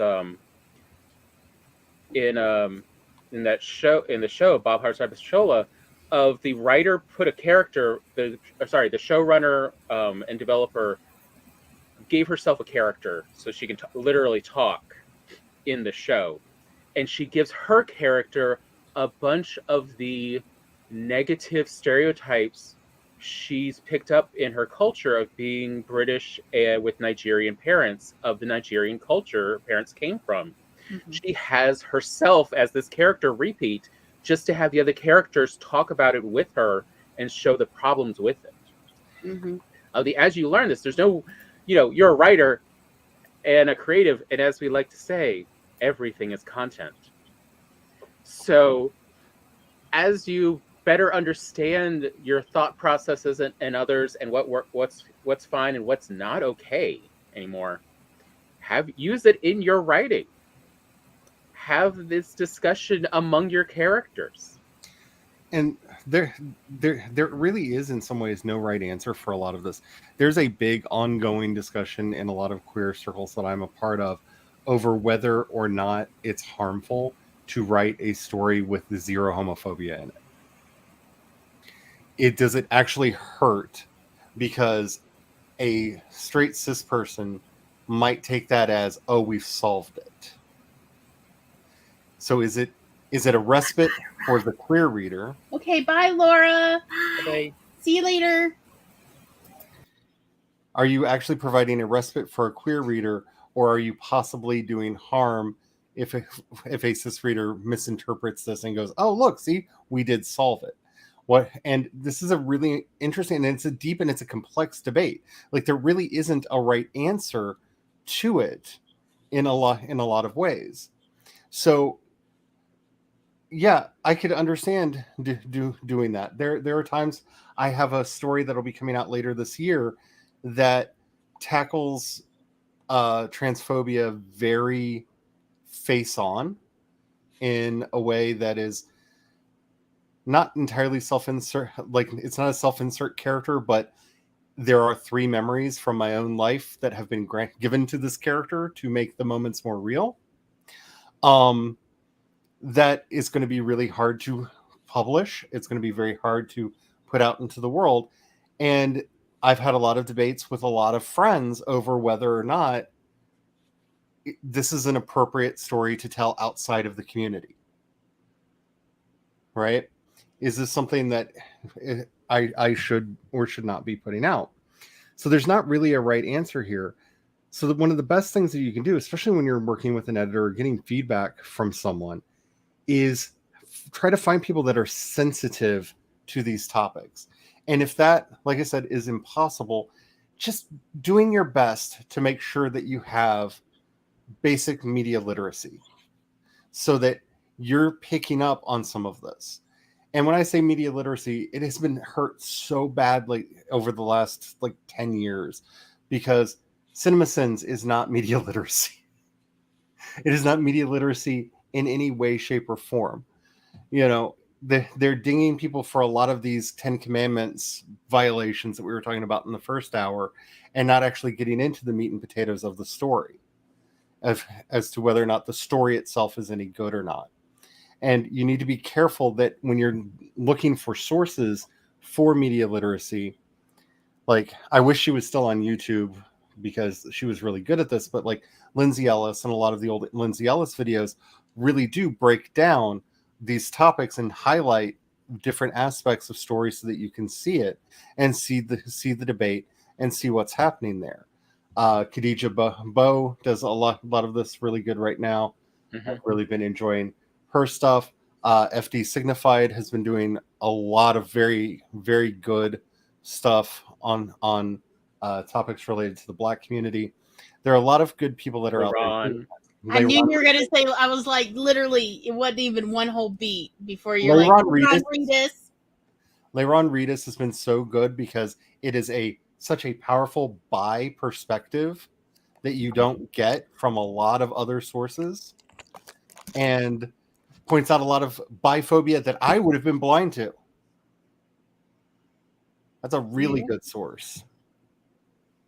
Oh, me too. I mean, But I also enjoy Rowan Ellis yes. and her video essays as well. But again, just trying to educate yourself on it is something. Because I think this is where a lot of stories go awry nowadays, is they're either trying to be so safe that they've made themselves bland. And I'm not saying that in like the right wing, like Jerry Seinfeld, you can't tell jokes anymore kind of a way. It's that people, there are some people that are cutting out characters, cutting out some of that spice and flavor, just because they have not been able to find resources or sensitivity readers and whatnot, and they're literally making their stories lesser for it. Yeah, it's good to find those sensitivity readers, but as long as you're doing your best to make sure that you are not furthering the things that you are actually trying to work against, you're doing okay. So the issue I had with the one I was doing developmental edits for was that, and like, let me bring it up. Let me just say the thing for anybody watching later. He was glorifying the villainous behavior.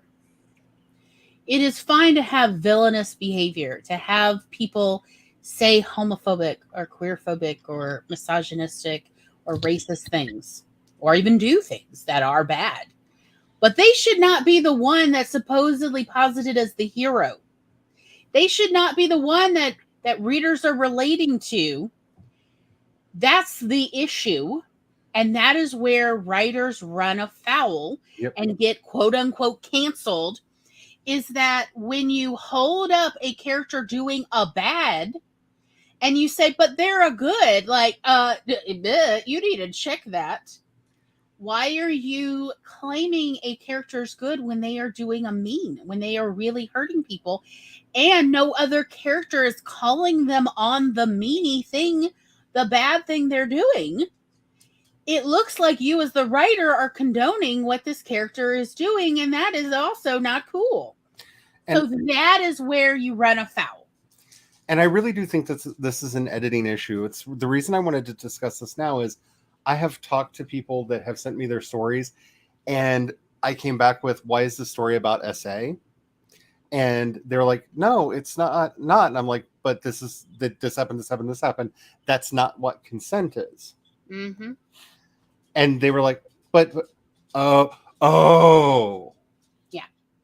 Right? Because they got so wound up in the passion of the scene that they ended up, writing something that they really didn't intend to write. And this is something that we need to be looking for in our edits, because it's fine to get carried away when you're writing. We should get carried away when we're writing. Yes. But coming back and realizing, oh, I accidentally did a bad here, is so vital, because I have kind of limited myself to 3 or 4 romance writers. I love reading romance. I do. It's a weakness of mine. But I have started limiting myself down, and my list of acceptable romance writers to read is getting narrower and narrower and narrower, because so many writers don't understand consent. Yes. Okay. So the other day, Tom and I are watching a new romance out called Love Again. It has Celine Dion in it, which is why I wanted to watch it. Celine Dion as, the equivalent magical Negro trope. And I'm like, yes, I'm here for this. And I was like, yeah, let's do it, And then we had to stop the movie in the middle because Tom did not understand for a moment why I'm like, yeah, he's taken away her consent. He is bad. This is no longer romance. This is a tragedy. Yep. Or really a travesty, because he could prevent it and he is not informing her. And Tom's like, explain. So I had to pause it. And it was how do you write this as a story? Because right. I wasn't wrong. I didn't understand consent. It was how do you write the story though, and have them be invested so that there's still potential rest of the story. So we literally had to pause it. I had to give a 20-minute, really 25-minute presentation on how this frankly should be dealing with this problem. And there are various ways this character could have fixed it at various points. At any of these points, at any point he could have fixed it and given her informed consent. But at every point he's like, no. And I'm like, and this is the writer's fault, because also no other characters are calling him on this BS. And again, so like, yeah, so Tom was like, give me a presentation. 25 minutes later, we went back to watching the last third of the movie.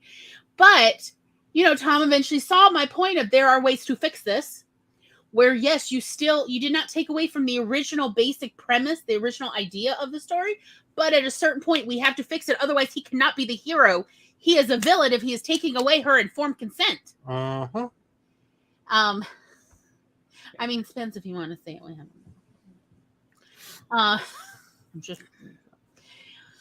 But yes, there were issues, and at the very end, they tried to fix it, which at least they did do something.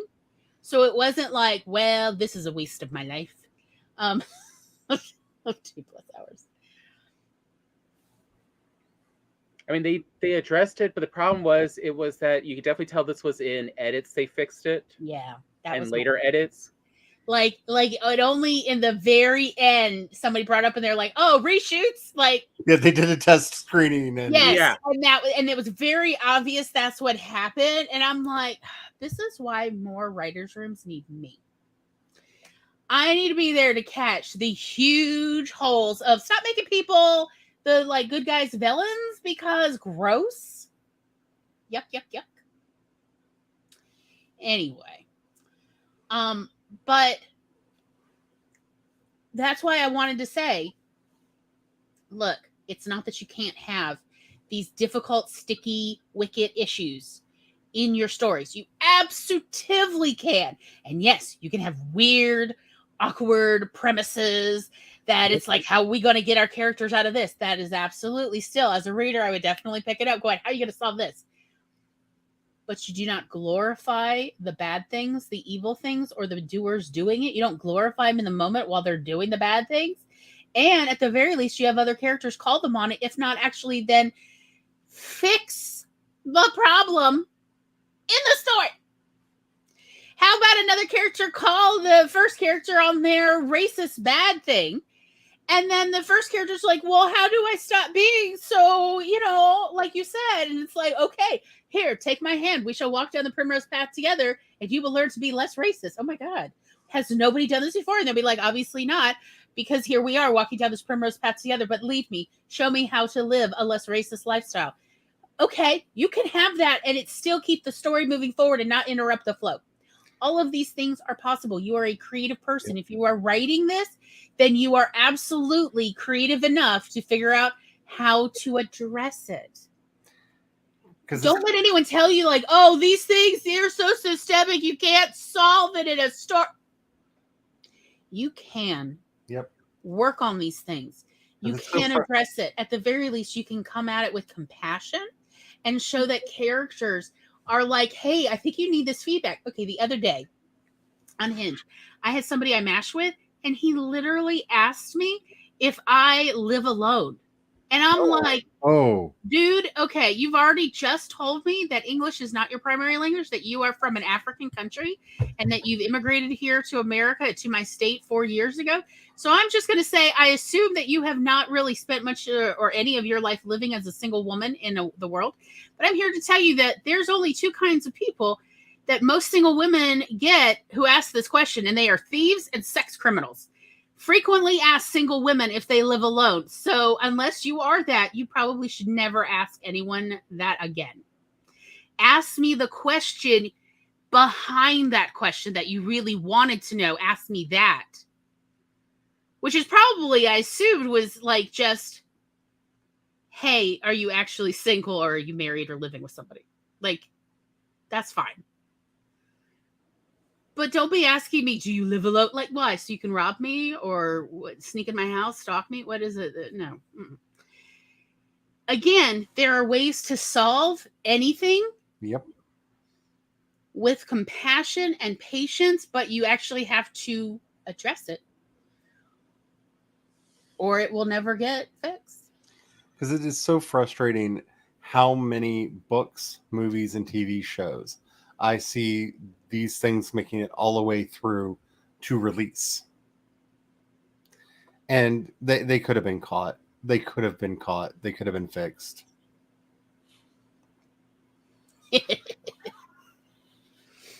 I mean, again, legitimate question. Or do I need to get a hotel room? If things worked out between us, would I need to get a hotel room or we could go back to your place? Like, I don't know. First, we need to go on a date. I don't know if I like you that much. We'll have to find out, won't we? But yes, that is the real question behind there, rather than, hi, I'm here to break into your house while you sleep and destroy your life. There is a difference. These things matter. So that is all I wanted to mention about that. Of if you are creative enough to write yourself into this hole, you are creative enough to write yourself out of this hole. And if the only way you could do it is with exposition, fine. That's your first edit. You can always edit later to have the characters actually say these things. So don't worry about it. All of that you can fix in the turd polishing phase of editing. But first, you must address the developmental issues in your story. And again, there's no need to shy away from biting the bullet and addressing the things that matter to you. Whether we're talking about ableism or racism or misogyny or any other big baddies that, real people have to deal with all the time. How about the fact that children should be safe to play at any playground on the planet? They should. We should all be safe. Women should be safe to walk down alleyways in the middle of the night, no matter what they're wearing or not wearing for that matter. A person's concern walking down an alleyway should simply be, is there glass or raccoons? That should be their concern. It should not be, will humans accost me? But in a perfect world, that would not be an issue. But we don't live in a perfect world, and that's what makes exciting conflict. But you can still address it and not glorify the bad behavior, the destructive behavior, but rather you're pointing it out to then address it, to say, hey, this sucks and it affects people. But also, there are paths forward. Here's one. Does anyone else have ideas? That kind of thing. We're creative people. We can write ourselves out of sticky problems. That's the beauty of edit. And with that, I'm going to point out it is now time to take another break. So we're going to take a little break. What a lovely time to make sure you have something to drink. Have you checked in with your bladder? It is your friend. Trust me, you'll miss it when it's gone. So, take my word on that one. So, we'll see you in approximately 10 minutes.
Me-me-me.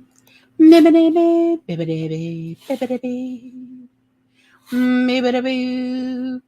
Me-be-de-boo. Me-be-de-boo. Me-be-de-boo. Me-be-de-boo. Well, hello, hello, hello.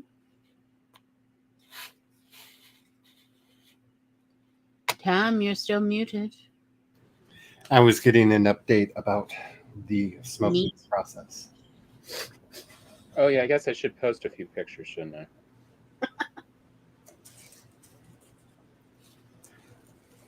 Yes, the house definitely. Like whenever Tom's checking the meat, he leaves the door, the outside door open. So then the smoke comes in. It's like, oh no, what a shame. Oh, the house smells so good right now. Yeah.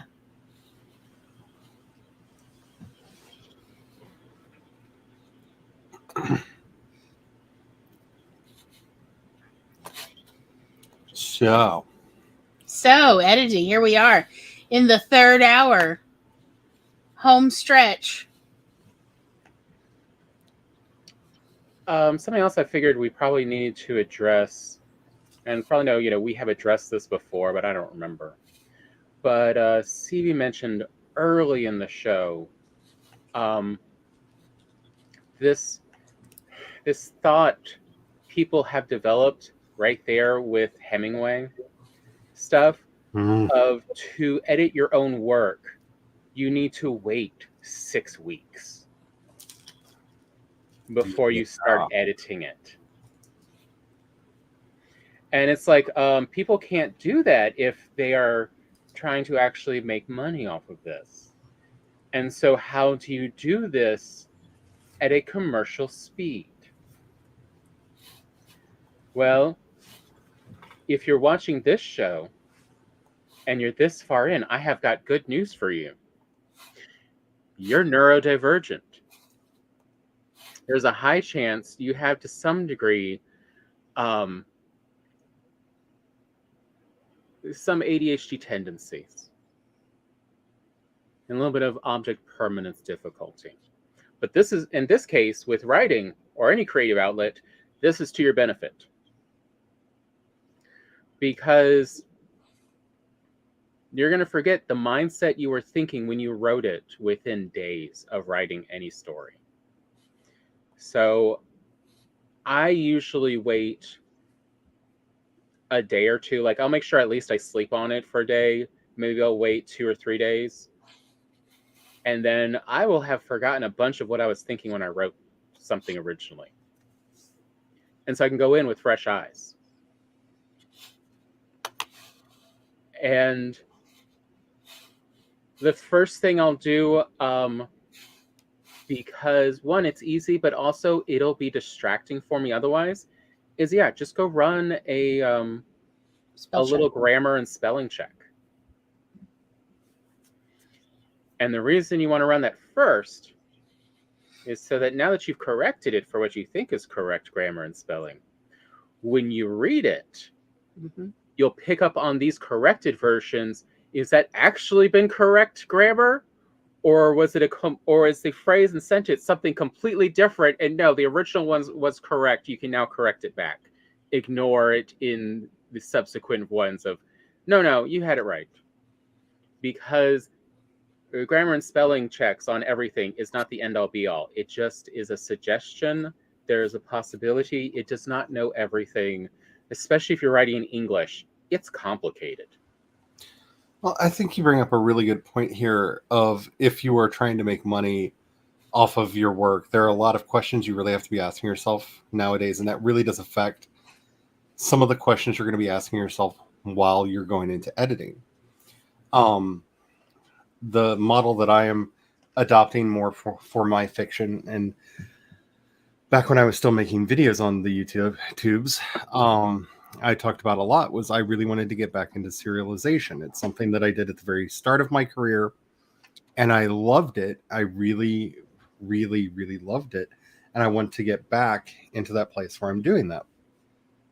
And the questions that you're asking yourself when you're editing for a serial or for the web, anything that you are posting episodically that people are going to get in small bites, are very different in some ways from what you would ask if you're writing a whole story. Because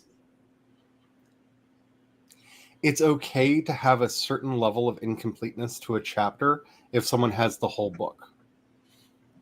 If they can immediately turn the page and continue the story, there's a certain level of completeness that a chapter has to have that doesn't have to have if they have the entire book in their hand. If this is all they get for a week and they have to wait a week or whatever your time frame is for the next chapter, there has to be enough there to try to hopefully hold people's interest and give them something to think about. Not just cliffhangers, but the events of the story need to be juicy enough to make them be thinking about it for the week so that when the next issue comes out, they're like, oh, I really, really need that. And this is where it's so important to really have in your mind when you go into the edit, what is the medium that this is going out for? When I originally wrote Raid, it was intended to be a reader magnet. That was the original intent for it. I'm still working on a series in this setting, and this was going to be the free book that I gave to people to trick them into signing up for my newsletter, as is practice amongst writers. Mm-hmm. And so when I started working with editors, and I used Rose City Editing for this book, that was the intent, and that's what we were going for. When Kindle Vella, the great international tragedy that is Kindle Vella, happened, I got so excited because I'd been wanting to serialize for a while, and I thought the story had it's fairly episodic in the way that the story takes place, and I thought this could be really good for that format. But that changed a lot of the questions, because now each chapter doesn't necessarily have to be a short story in and of itself. That's a question for you on how episodic you want a serial to be. But each chapter needs to have kind of a beginning, middle, and end of its own that's enough to be satisfying. Because we're going from the chapter being one of the courses in a meal to having to be a satisfactory snack or meal in and of itself that'll tide you over till the next one comes out. So there's a lot more weighing on each individual chapter when you're going for that. So really understanding where you're wanting to put your fiction, how is your fiction going to be released? How are people going to be experiencing it? One of the things that I thought about a lot in writing this is knowing that it is, and especially for some of the other stuff that's coming out later this year, is a lot of people are going to be coming in on later chapters. And so how self-contained does each chapter have to be? Does this need to be old school TV where each chapter contains some kind of a refresh of what happened previously so that people don't get lost if they come in at chapter 10? Which is really funny because I actually got one of the comments I got on the story was somebody who came in at chapter 10 was like, I can't wait to find out about this, this, this, and this. And then realizing, and then commenting again, going, oh, this is chapter 10. I bet you answered this previously. Gotta go back and read. You know? But that's the thing. Like, there are a lot of things that you're going to be juggling differently if you're doing that kind of that release schedule for your story. So these are some things that you really have to know ahead of time so that you're bringing the right energy to the edit. Because, well, I'm not saying that a chapter can be crap in a full book. It does not have to be the whole meal. It doesn't have to have the same level of satisfaction that reading a book would to draw people back. When you're doing a serial, you need to try to have as much bang for your buck in each chapter as possible. And if you really want to know what that looks like, the golden age of the serial, go back to the 1920s. You can watch a lot of them. They're available for free online. One of my favorite writers, Louis Cha, who is a Chinese writer who serialized most of his fiction, is a master at this, where each chapter feels like a novel in and of itself. And you're like, you get done and you're like, how was that only 10 pages? Like there are ways to accomplish this. Amistad Maupin, another one of my favorite writers, especially when you read the first Tales of the City book. I believe it and the first 3 in that series were originally serialized. And you can see the difference in how those chapters are laid out, how those chapters work, and how those stories are made more memorable.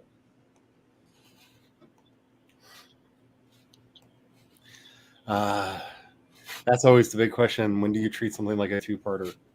And those are questions that you're going to have to ask yourself in going forward with any of this, especially as we're entering the phase that we're in publishing, where as consolidation continues happening, traditional publishing is becoming more of a niche category. And it feels weird to say it that way, but fewer publishing houses, fewer editors, fewer opportunities to get into the club there. Mm-hmm. And I'm not saying that the smaller publishing houses that are trying to come up aren't going to eventually be able to make a name out of themselves.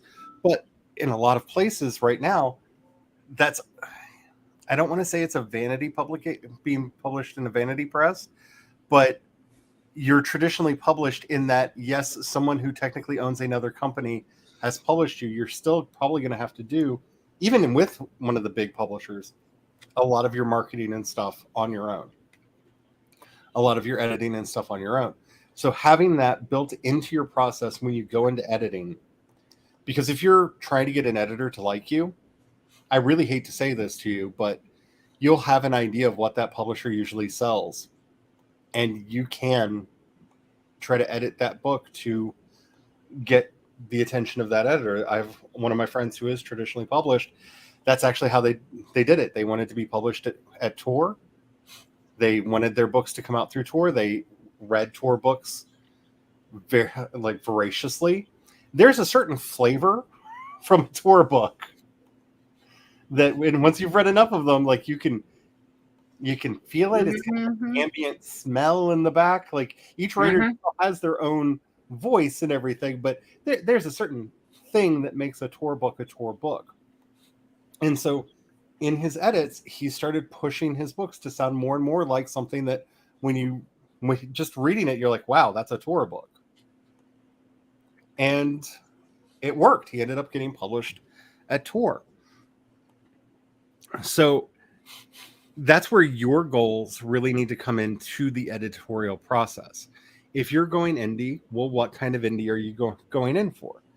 Are you wanting to make your money off of something like Kindle Unlimited, which they're raising the price on that soon for anybody who has a Kindle Unlimited account?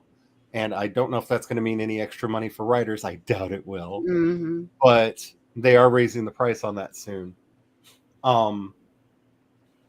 Well, then you need to be writing probably shorter books. You need to be writing books faster, and you need to put your focus on having a series. So if that one book can be broken up into smaller parts, that's what you need to do in the edit. But you really need to know the market that you're going into, because that's going to affect so much of how you want to shape the story in this final phase before it goes out into the world. Like the voice and the kind of things that are going to be successful on Medium as opposed to Substack, there is a bit of a voice difference between what ends up getting popular on both of these platforms. And if your interest is being popular on that platform as opposed to using it as a platform to build yourself up, and those are two different things that you can do, and that's where you need to ask yourself, where do you want to be? Like, do you get that Substack writer email and be like, I want to be featured in that? Then you need to be figuring out the kind of there is a kind of, again, a voice that they like to promote, a certain style and method of writing. And it sucks. It sucks to have to think about that, because we all want to be that auteur. I have this unique voice that's so amazing that I can just write lightning onto the page and everyone will see my brilliance. Of course they will. And I will be huge. But that's not really how these markets pan out. Mm-hmm. Like if your goal is a Netflix series or an Amazon Prime series or any of the other places that are desperately looking for books that can be turned into content on their channels, pay very close attention. If you're not writing teen rom-com, you're probably not going to get that Netflix series. If there's not even an element of teen rom-com in your story, it's going to be hard to get picked up by them. It has to, at minimum, be a teen romance. I can't think of anything Netflix has ever bought as a book to series that was not at least a teen romance first.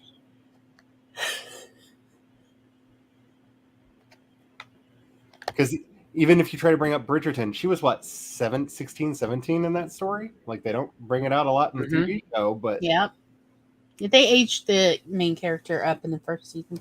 Yeah, but I'm just saying, 21, so it wouldn't be creepy, but it was creepy. I'm just saying, I can't think of anything that they've spent money on, like paid a writer for rights, that didn't fit into that genre. So if that's a thing that you want, that needs to be a thought that you're going for in the writing, but also in the edit. There's certain kinds of twists that they like to see. Did you remember to include those twists? Did you write them in the way that's going to build up interest enough so that they can do that? Is the story episodic enough? I've noticed that also. They really like episodic stories because it makes it easier to convert to television. And I hate to be that person that's like, you need to bring market interest into this. But if you're doing this for money, if you're doing this because you want to get to a certain place, like if you want to be picked up and run in at Amazon, if you want an Amazon Prime series, you need to have some kind of a faux controversy that can happen around your story. Like, it needs to sound like it's challenging the status quo without actually challenging the status quo, because no, Jeff Bezos is not going to pay money for anything that actually challenges the status quo. But it has to have that air of like, no, we're fighting for something real. And that's, again, most of the shows that they have adapted. Hell, they even did that to Lord of the Rings. Their adaptation of Lord of the Rings has that aspect brought into it because that's what you're getting from an Amazon Prime show. And it sucks. I'm not saying that it doesn't, but these are things that can be fixed in your edit. And probably shouldn't be that much there when you're writing the story. Write the story, focus on just writing a good story. Any market concerns, you should try to bring that in later, because by the time you're done finishing the story, the market conditions may have changed. So if you're really focusing on that too early, you might be writing something that would have been good a year ago. So, but just bear in mind what you're wanting to do with this. Because I was talking with somebody yesterday about this, because she's wanting to write a memoir. But she's really stuck in her head about who would care about a memoir about somebody like me. And I'm like, your family probably would. It would be a great thing to pass down to your kids and grandkids, because then they have your stories in your voice. For instance, memoir writing is a really good technique just to help you make sense of certain things that happen in your own life. So maybe if it's only good for you.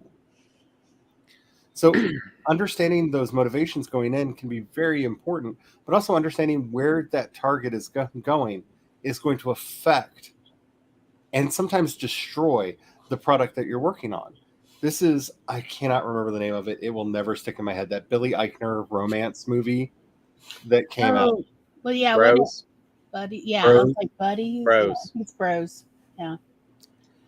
Because he knew that was going to be going out to a predominantly straight audience, because that was the gimmick, is we can get straight people to watch a queer rom-com.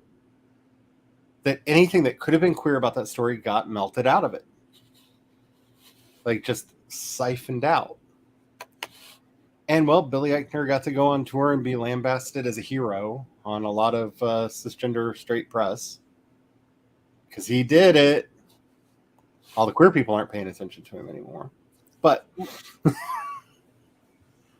he got what he wanted. And, I mean, heck, let's be honest with other stuff of, like, CB talks about having problems finding anyone responding. Your stuff is like the stuff I have read of CB's is well voiced. Like it's good writing.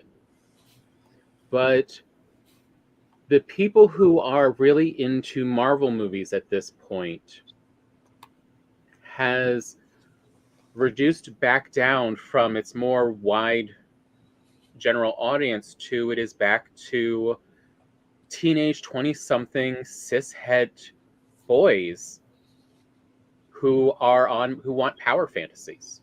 Mm-hmm. That's who's interested in it right now. So the same for the fan fiction groups of, well, in all superhero stuff, there will always be a subgroup of people who have disabilities who are going to be interested in superhero stories of so you can kind of put yourself into someone with power because you have to face every day that the world keeps trying to take it away from you. That's not where the audience is the majority. So yeah, it's like versus probably to do a similar one with superheroes, the Doom Patrol and Mm-hmm. Umbrella Academy would probably be more open Mm-hmm. to this type of story writing voice. Mm-hmm. Yeah. Because it is about how does your voice line up with the audience? Yep. Though I have to say, a fan fiction that was basically what if the Umbrella Academy but with Marvel characters sounds like something I would definitely read. Yeah. But it would still have to be marketed to the Umbrella Academy type people, not to Marvel people. Mm-hmm. Yeah. It's just like no one wants to hear no one's that interested in inner city country music. Little Nas X learned this one. But they are interested, versus the opposite side is interested of country music is interested in people of color's experiences in rural settings. Yeah. But it's that where is the audience that's going to be interested in this type story? Mm-hmm. Is if you are writing to an audience who's going to overlap more strongly in the Venn diagram with that. And the edit's where you really need to ask yourself, am I doubling down or am I easing up?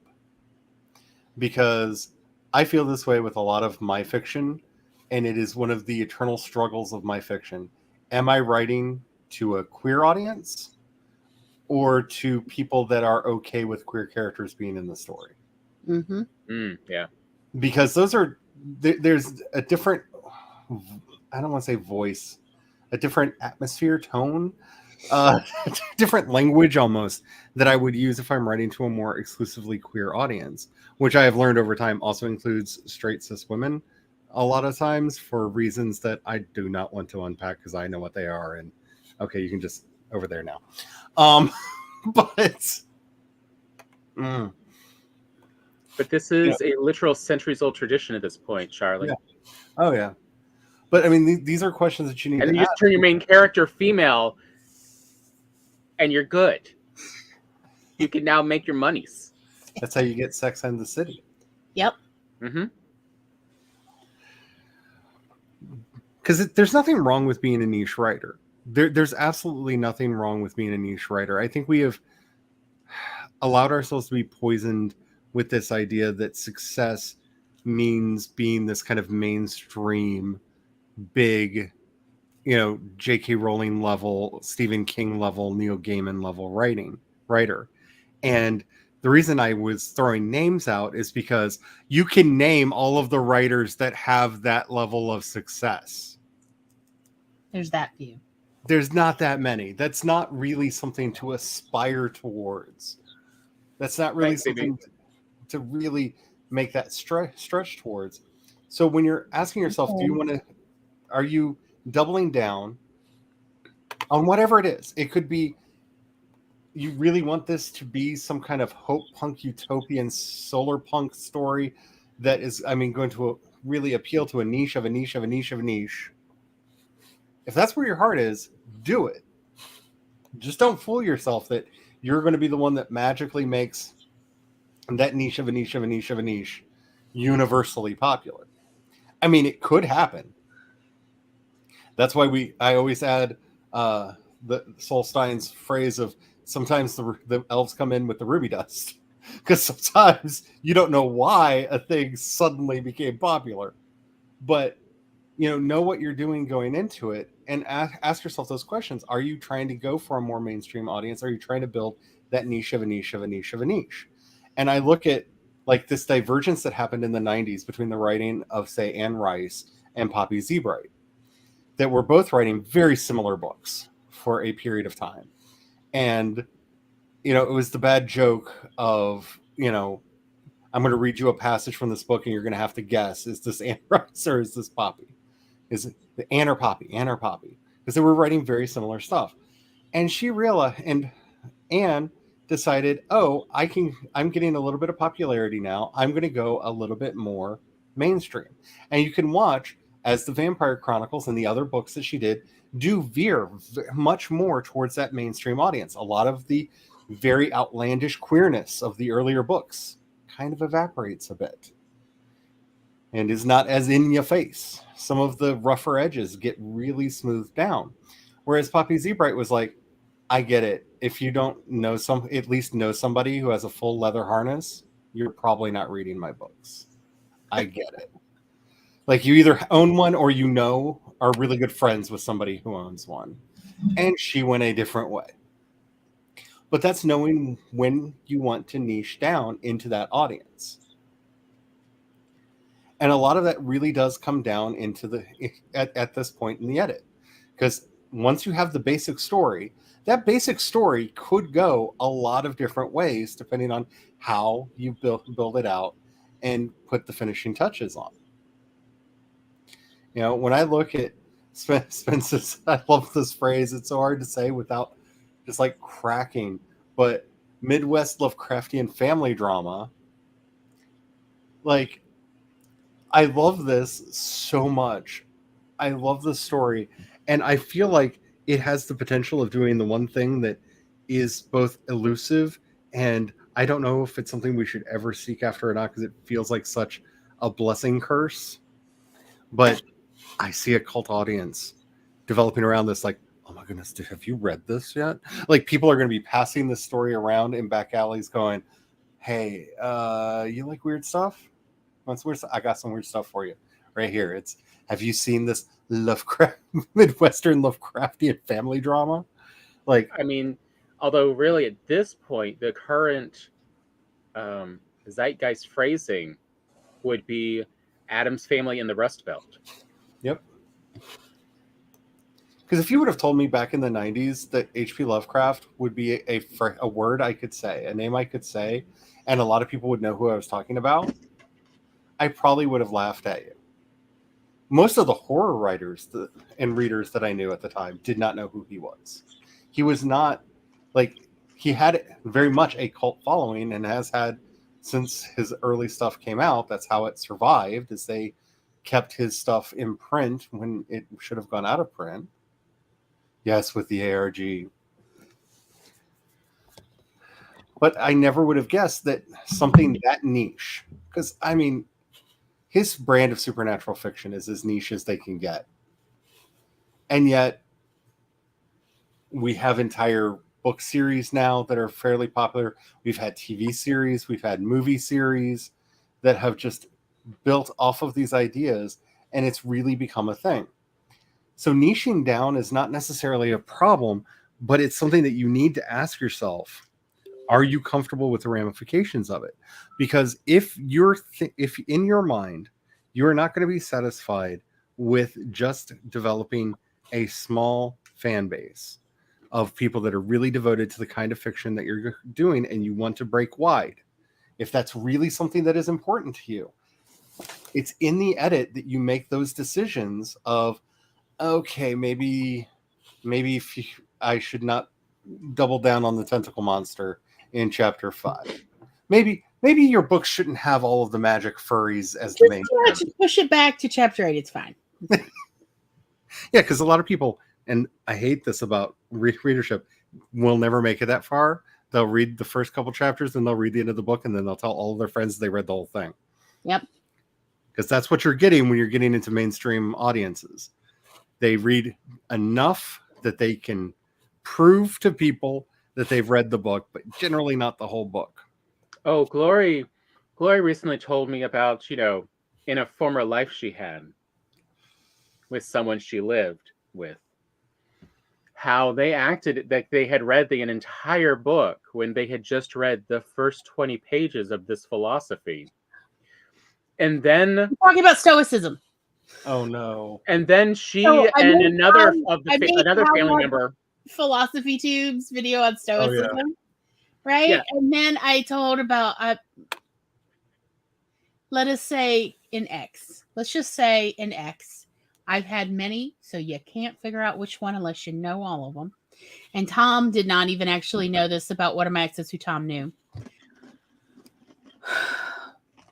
But they're like, Marcus Aurelius is so great. This is so amazing. This is how I will live my life. And I'm like, what? Like, what? Does an ancient Roman have anything to do with life now? This is BS, because y'all have met me and you know how there is just something about mentioning, oh, I've read this philosopher and this is how I'm living my life that makes me rage. And this ex had also pulled this with one of my best friends at the time as well. So me and my best friend were like, oh, F this nonsense. And we both got copies of the book. This is the early 2000s. And we started reading Marcus Aurelius. And like I got in 100 pages in, and then I found out that my ex, when I kept giving them arguments for, what I had read, page 80, page 83, like, well, what about all these things? You don't live your life like that. This is da. And that's how I got my ex to admit that they had only read the first 20 pages. And I told my best friend, who also was reading it, because this ex was like being a total a-hole. And my best friend had gotten 150 pages in or something like that and was like, what? I read 150 pages. So for the next 2 years, we would drive around in the car and just roast like all these kind of people who say I'm living the Stoic life and they've only read like 20 pages or less. Oh yeah, that's very common. And we would just roast. But here's what happened is we kept reading the book further to come up with more roasts for the kind of people who claim to be a Stoic. And, there was a change in me, in my life and how I approached it. Because, yes, one of the tenets of approaching reality for what it really is, instead of for the emotions we feel about it, there's a certain truth there. It's not a bad piece of advice. But yes, 2 years of us just roasting all the tech bros, all the narcissistic cisgendered men who are like, I'm a Stoic, rah, rah, rah. And it's like, no, you're not. You're a lying liar is what you are. Stoicism is a philosophy of how not to become a reactionary. Honestly, I actually think Stoicism is a philosophy to try to address, hey, so you find that you're a narcissist. Here, be less narcissistic. Yes. Really, Stoicism is trying to make people in power less narcissistic. Of, hey, here's reality. Now quit being so wrapped up in yourself. Oh my God, get out. I love it when I get read for filth like this, because I she knows that I've been a practicing Stoic most of my life. And I love actually revealing that to people, because the idea of what people have of what Stoicism is and what it actually is are two completely different things. What people say Stoicism is the American idea of the Marlboro Man. Yeah. And no. He is impervious to emotions. He lives his life singularly and according to his own rules. He and his horse or pickup truck are out there doing the Jethro. world's work, right? He doesn't need anyone's help, and he requires no hugs. I really like Abigail's statement that it's basically ancient cognitive behavioral therapy, because in a lot of ways, yes, it is. It's about finding what the actual cognitive content is within inside your emotional reactions and realizing what you are actually reacting to. It just, unfortunately, is written for the rich. Yep. So it never discusses how do you address the system that is corrupted you find yourself in, because why would you want to fix what's benefiting you? Right. There's only one chapter that I can think of that even tries that, and unfortunately it was written by a Roman emperor, because there's one chapter in the Meditations where it's really Marcus trying very hard to be like, I'm not the baddie, right? Like, you could see that he saw reality a little too clearly for a moment and is really having this moment of, wait, no, I'm not the bad. Am I the baddie? It's kind of interesting that there's this word we have, stoicism, but in reality, that is false advertising, and what it actually is clarity. Clarity, seeing the world as it really is. But that is not the last stop, and that is the actual issue I have with stoicism. That, and of course, the rampant misogyny. Excuse me, I am not a vagina holder just to serve men.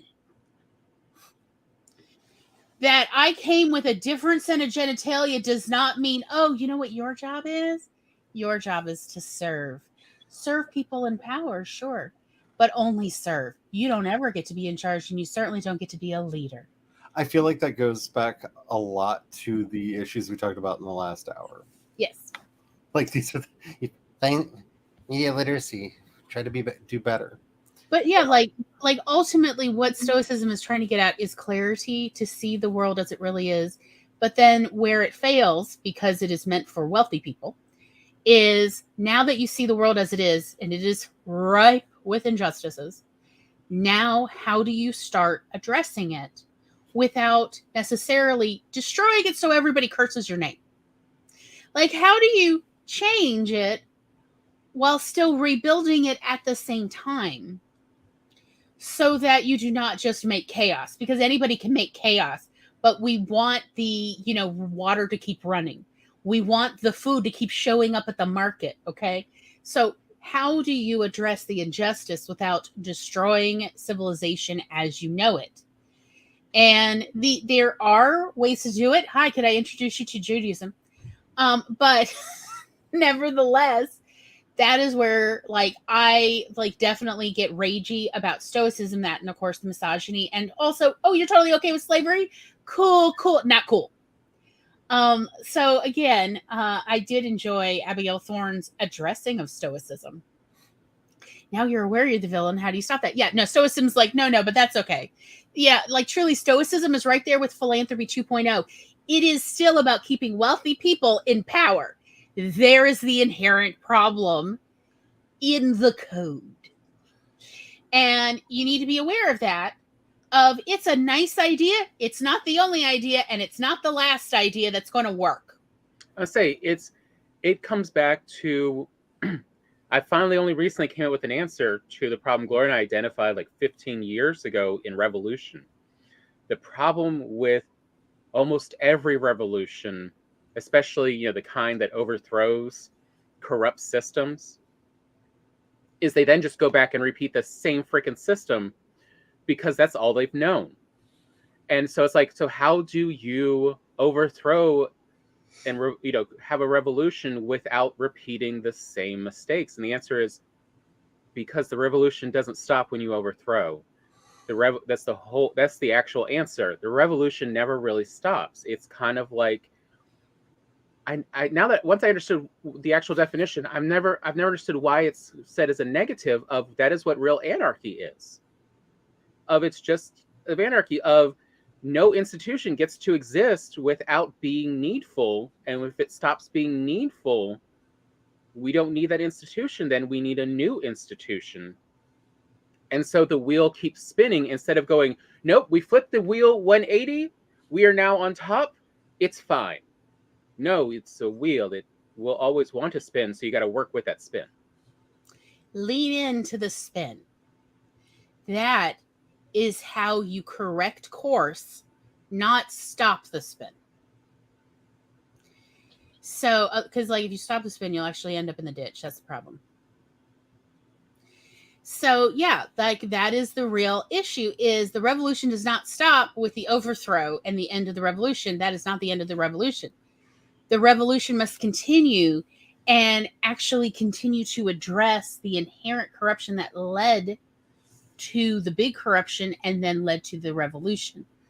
Like, it's like saying, well, I've done the marathon halfway, I'm done now. No, you still have to go the rest of the, you have. Well, it's to do a marathon that is between two locations, and it's back and forth. It's 13K or 13.7K Yeah, or like whatever. a relay? Yeah. And okay, so you made it to the other town. Now you got to go back. You didn't finish. Yeah, you made it to a new place, but you have to go back. And that is a mistake everyone makes in these stories. And that is the lie that we tend to tell in our fairy tales of, and it was happy ever after. Versus, no, they had to go back and fix it. They had to go. That is the one, as much as I know it's such a controversial take. That is why I do enjoy Peter Jackson's version of Lord of the Rings for the most part, but I will shit post for eternity on the ending of the last movie. Mm-hmm. Yeah. Because it missed the whole point. Yep. Of the whole thing. The whole point of this movie was not, is not to get that ring into the mountain. No, because that kind of corruption was never going to directly affect the hobbitses. That was the whole point of hobbitses are not prone to that kind of corruption. That's why they are capable of taking it to Mount Doom in the first place. No, it was they had to do this whole journey to pick up all of these various skills they would have never picked up at the Shire to then go back and save the Shire from the corruption that had entered the Shire. Yeah, because that whole part of the book is not in the movie. And that's the problem, is it made all of this only beneficial to humans and not beneficial to the hobbitses who did the ultimate sacrifice. And that's why we never got the sequel series, because when he was working on the sequel series, he thought it took away from the end of the previous book to show that they were unsuccessful. Because the whole point of it as a morality tale, which he did very much see it as a morality tale, was to give hope that we can fight the dark forces and that we can rid our society of them. And so even though the publisher kept offering him increasingly high sums of money to write more and more books, like he kept saying no. He did write an outline. He had an idea for another book in the series, and actually a whole other series. But he could not find a way to do it without cheapening the sacrifices of all of the characters in the previous story and shut it down. And I don't think a lot of writers would do that nowadays. And also a lot of writers would not have the privilege, be in the position of privilege that he was to be able to turn down that kind of money to not do that nowadays. But, understanding the ins and outs of what you're doing, understanding, like, it's the fight that I keep having with people in the queer community that want to see a particular episode of The Last of Us as being so good and affirming. And I can't. And the problem is we're talking past each other. And I feel that the episode is actually doing the bad thing that they're saying that it isn't doing. Like, we literally are looking at the same picture and seeing completely different pictures. Because what I'm seeing is this is a character that should have been a part of Ellie's life throughout the rest of the series being fridged for the benefit of this straight character. Mm-hmm. And I don't understand how that becomes okay. And these are questions that when we're talking about looking for these little bits of bias, looking for these little things, we're not all going to agree on this. And this is something so vitally important to understand. You ask any queer person if they are okay with a thing being in a story, you're going to get their answer. We do not have an elected spokesman who speaks inerrantly on behalf of our community. We are not Catholics. The Catholics have someone that they have named to be inerrant in all of his proclamations. That is the Pope. As far as I understand it, they are one of the few organizations in the world that have somebody whose official job is to never say anything, who everything that he says is absolutely right, and you can actually and be kicked out. Oh wait, that's like cults. And not other Catholics. But this is I was thinking versus what's his face? I can't remember now. Who tries to speak for the entirety of the African American community in the U.S. But we have, How Sharpton. Just because you have the approval of one person does not mean that you have the approval of the whole community. And this is just something to be okay with. Like, you're never going to make everybody happy. I make a lot of people unhappy with my fiction, and you know what? I'm okay with that because I am so beyond respectability politics that I really don't care about them anymore. Like, I know I'm never going to be respectable enough.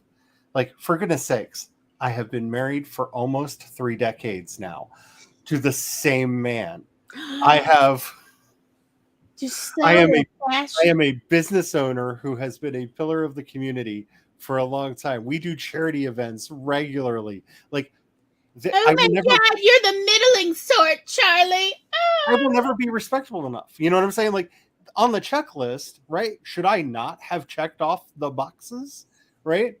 But there's no way to be respectable enough for people to accept you. You're never going to earn the respect of people that have decided you as a class of human being should not exist. And that's where we need to be honest in our fiction. If you are wanting to tell a story that is true to your community, tell it. If you're wanting to, don't go through and do the edits that you feel will make your story seem more respectable. I don't want to say relatable. That's not the word I'm looking for, but and I've brought this up a lot. My very first editor for my very first book convinced me into straightwashing that entire book because no one would accept a queer lead character in a story. And it was 2005. I mean, it would have been a lot harder than even it is today. It's still not easy today. And I'm not sure that it's 100% possible today. But it was 2005, and I just went along with it. And I created a very inferior product that I was never happy with. And that's the thing. The whole point of editing, and I'm going to say this, and I really want everyone to listen. At the end of the day, the most important thing is that you are proud of the book that is going out. Because it is a soul corrosive thing to get popular for things that you do not co-sign. We can see this throughout history of people that got coerced into writing the one song. Like the story that always sticks into my mind for this is how Cherry Pie killed the lead singer of Warrant. Because that was not a song that he wanted on that album. But they told him they needed to have this kind of like in-your-face sex song because it was the 80s. They were a hair metal band. And they wrote what they thought was the most ridiculous song. No one would ever like it. And they put it on the album. And everywhere he went, he was asked to sing it, and he ended up unaliving himself as a result of this. Because he could not stand being known as the cherry pie guy. Right? And you see this a lot in music, and you do see this in fiction where people have sacrificed their own internal beliefs, and that's the thing that gets them popular, that gets them in the door, and you can't walk back from that. Well, yes, you do need to think about your audience, and you do need to think about the market and all the things that we've talked about before. You have to be satisfied that if on your tombstone it says the writer of this book, if that's your epitaph, if that is the only thing that is ever remembered about you, that you are okay with that. If every time you walk into a room, somebody hands you a copy of that thing and tells you how much they love it and want you to sign it, if that is going to destroy you on the inside, don't make those edits. Don't make those changes. You have to make yourself happy first. Because a lot of writers will make those sacrifices. And I'll tell you right now, I do not know a single writer that has made any of those kinds of sacrifices that found it worth it in the long run.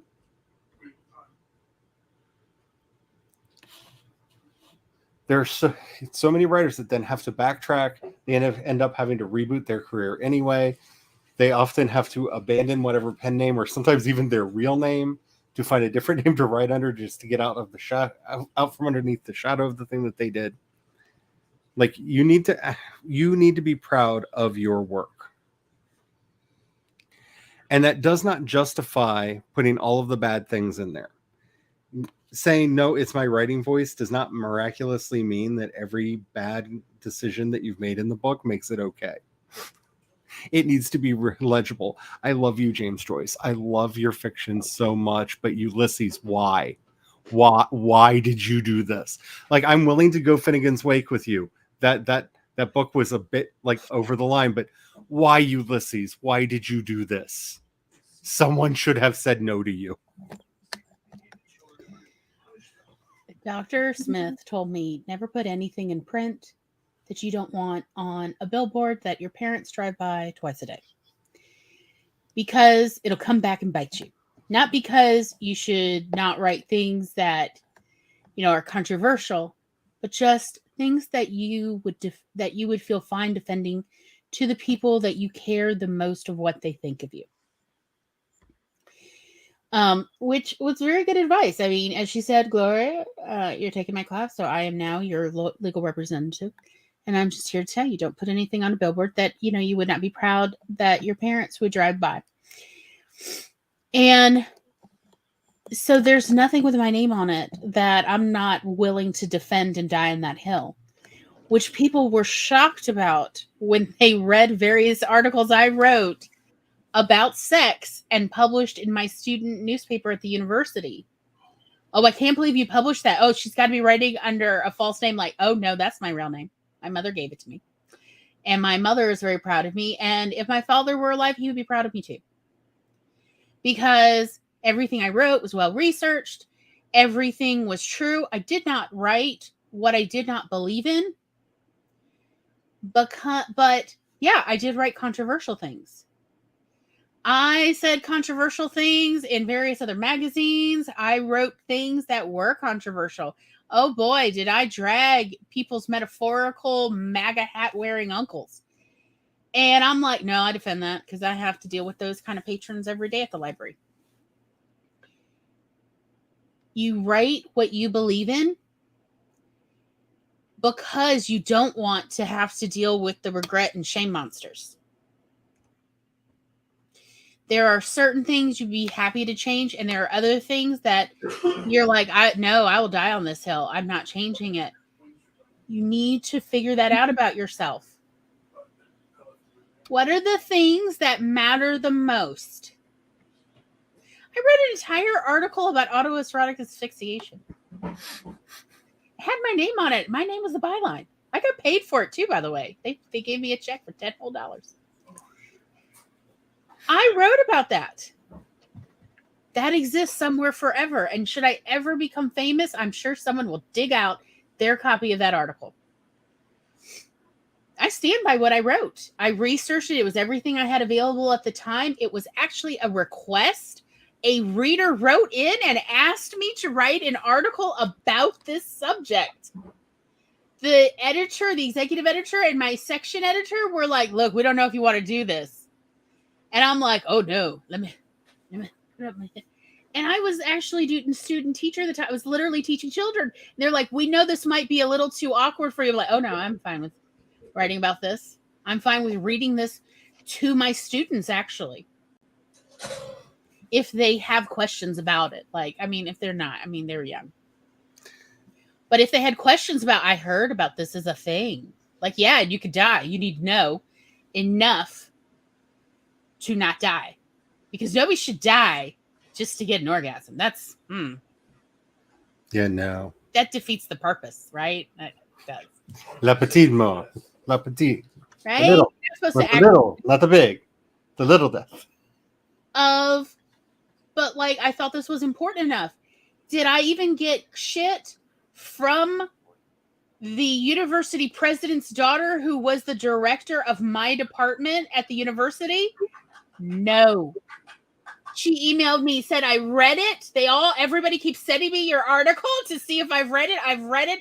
I love it. Good job. Good girl. She literally wrote, good girl. And then signed her name. That's it. Yes. Good girl. Like, I felt like a little dog, but also that I totally deserved it. I am a good girl. I mean, if you saw how much she loved her dog, though. Yeah, no, that woman would die for her dog. I saw that dog. And don't think that being small or having what you might feel is no audience is protection. I don't know who has done it or who keeps doing it, but while I'm not ashamed of any of the stories that I've put out. I've been fortunate in that. There's some that, like the original version of my first book, that I am kind of glad really isn't easy to get anymore, though it is still out there. But even I have people that are uploading old stories of mine that are out of print to places with my name on them. They still have, they're not like claiming credit for them as theirs. They're still uploading old story. Somebody took the time to type out a story that I wrote that was put in a little like print magazine that was given out at conventions. They went through the energy and effort of typing that up and putting it online. I'm nobody. Like, I am a nobody in fiction, and somebody cared enough about that story to make sure that it was out there for people to read to this day. And every now and then, some friends of mine will run upon it and go, "Oh, I didn't know you put this back out." I'm like, I didn't. Maybe I should. Like, it keeps popping up randomly. Maybe it should come back out, but I need to find out if I have the rights to it or not. But having a small audience does not prevent weird fan bases from growing up around you. And that's why, like, when you're working on your stories, make sure that you are happy with what you're doing. And be as experimental as your heart wants to be. Again, it's editing. If you feel like, what if this suddenly broke out in epic poetry? What if this suddenly just became very broken language? Do it. But whatever you do, don't limit yourself until you're ready to put it out. Like, once you're at that point of, is this publishable or not? Does this go out into the world or not? Then make that decision. But everything up until that point, be as crazy as you want to be in your fiction. Be just really push your limits. You never know when you're going to do something stylistically that you've never seen anywhere else before that works. And you show it to somebody else and they're like, huh, that kind of works. And you stumble upon something. This is how the medium moves forward. This is how we actually get progress. Don't be afraid to completely break your draft in the edit, trying something new. Because I feel so much fear and trepidation when people go into editing. And editing for me is one of the fun parts. There are parts of it that I don't like, but this is the gardening phase. The writing part is planting the seeds. This is tending the garden, pulling up the weeds, watching the plant grow, getting ready to harvest. Like, it's all of that bit, which is, in a strange way, a certain kind of fun. But if all you're doing is going in there like you're debugging code, dear God, I hope AI gets good enough to debug code. No human deserves this punishment. No human. You're already triggering me. Stop. But if because I feel like a lot of I writers never have to debug software ever again. Oh my God. But am I wrong? Like, it feels like so many writers are approaching their Soul edits draining. like they're doing code debugging, The will to live. and that's not what you're doing. The whole point of it is to improve it, to make it better, to rewrite passages that aren't working, to cut things that just don't fit or don't work, to add new stuff in. It's gardening. It's a place to actually make the story better, and it sounds like BS until you really get into the process of editing and revision. But it is one of the most creative parts of the writing process, because you have all of the lines drawn out, and now you get to decide, are the lines in all the right places? Is the pose that the figure is in just right? And you get to do all of those things that bring it to life. It's why we like to analogize it as, that first draft is just making clay. Mm-hmm. Yeah. It's editing where you shape it into the bowl or the figurine or whatever you want it to be. And but also, you need clay, and then once you have the clay, now you can make it something. And ignore all of the grammar monsters that are out there. Like, it was everything I could do because I just did not have the energy to actually get into the fight. Because the other day on Notes, somebody posted that if they ever read anybody using an M dash wrong again, they're going to immediately block them.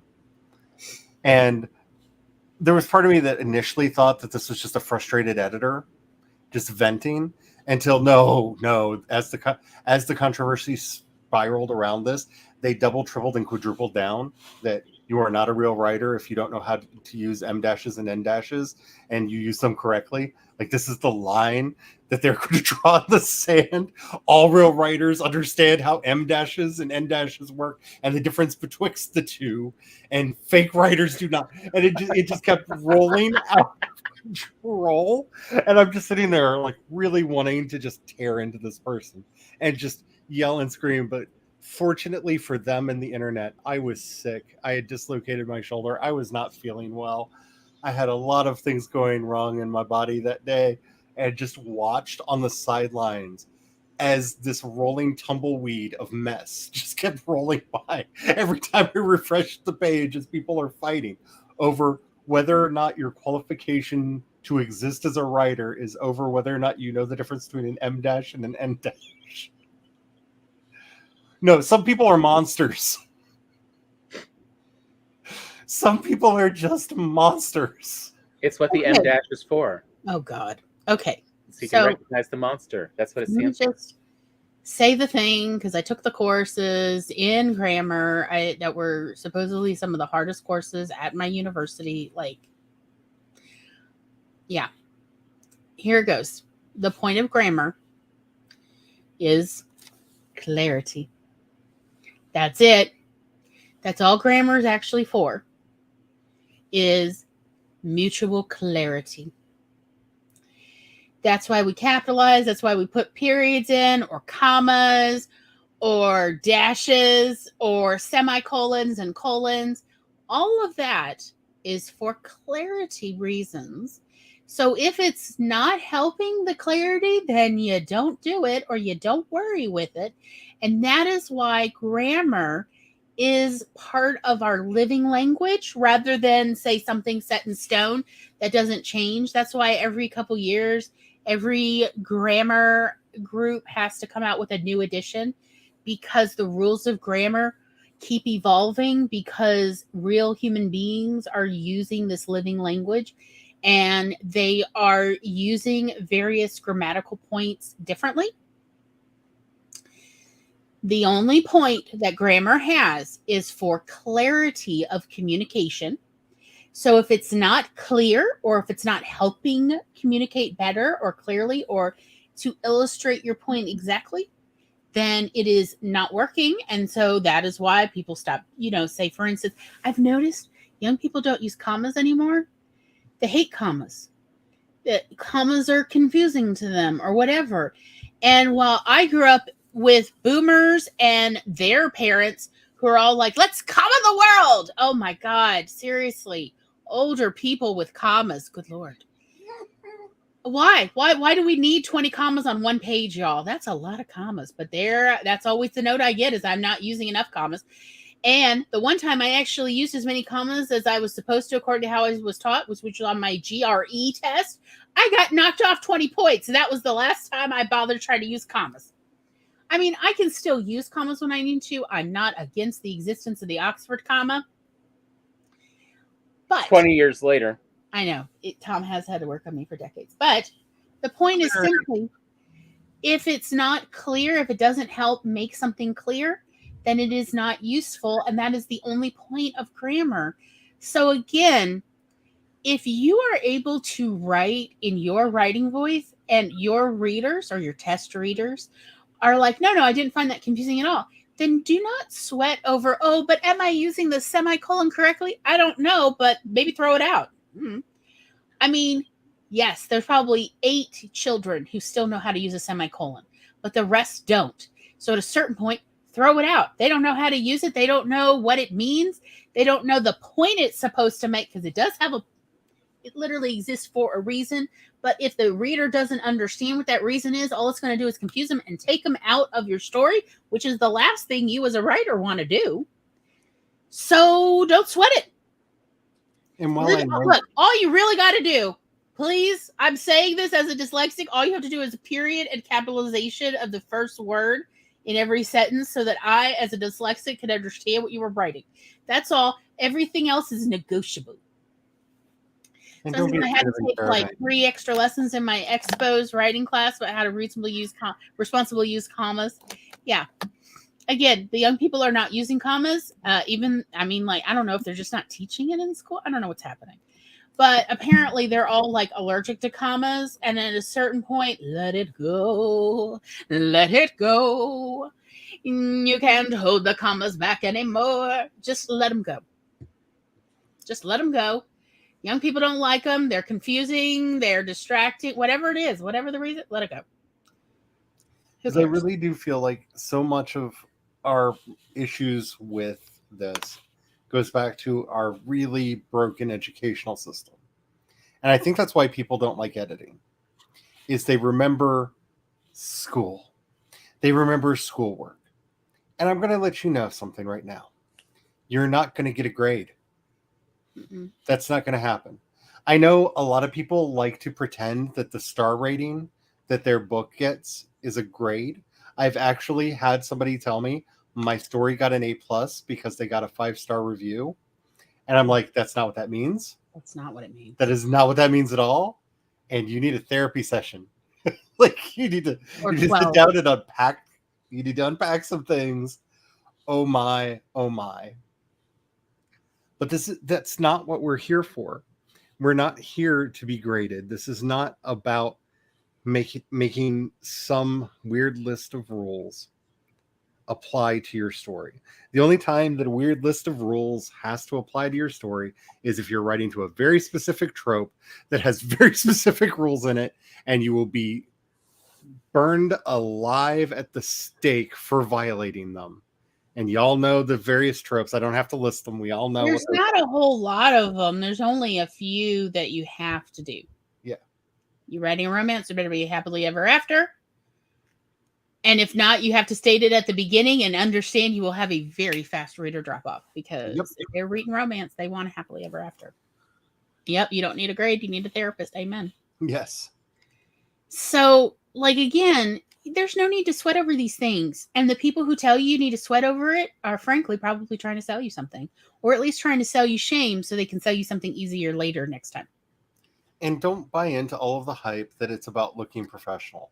I have read so many traditionally published books that have had so much egregious, illegible grammar issues. Illegible, like on top of vagina pockets, on top of that, and it's still illegible because Like, it's just gibberish on a page, and then wait, is that yes, that writer is implying that women's vaginas have pockets you can keep driver's licenses in.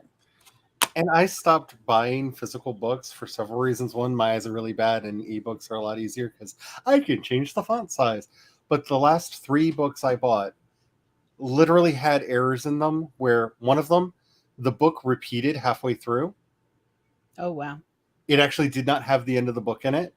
The first half of the book basically got printed twice, and they put them together. And when I went to return the book, I found out that basically they did a whole print run like that and nobody noticed. Wow. And this was a traditionally published book. Yeah. So I'm not saying don't have any quality control on your work. I'm just saying we stress out way more than the quote unquote professionals do about the quality of our work. Yeah. Again, don't sweat it. Mm-mm. Like, the point of grammar is for clarity, to make the meaning. Because remember, it's let's eat, grandma, or let's eat, grandma. That is the point of grammar, is whether we are eating with grandma or eating grandma. This needs to be clear to readers very quickly, so that, again, they don't fall out of the suspension of disbelief. Either way is fine, but it's what you meant. That's what matters. And that is the point of grammar. And there is no other point to grammar. And anyone who tells you that there's any other point to grammar is frankly trying to sell you something. Or they're just trying to sell you their own internalized elitism. Again, Greek literally has no form of real grammar, since there's not even spaces. It's, often good luck figuring out what was actually written. And give up on this. Well, ancient Greek. Let me correct that. And give up on the sense of perfectionism, because, like, I have a couple books that I went through and did self-editing on. They then went through a beta reader system and got all the beta reader feedback. They then went through 2 editors that were paid money. They went through a computer program to look for all of the grammar and spelling mistakes. And as I'm proofing the final book, I'm still finding spelling mistakes in it. Like, also, good luck if you have it published in physical paper. There is something about printing machines that make the letters move around. They're possessed by the devil.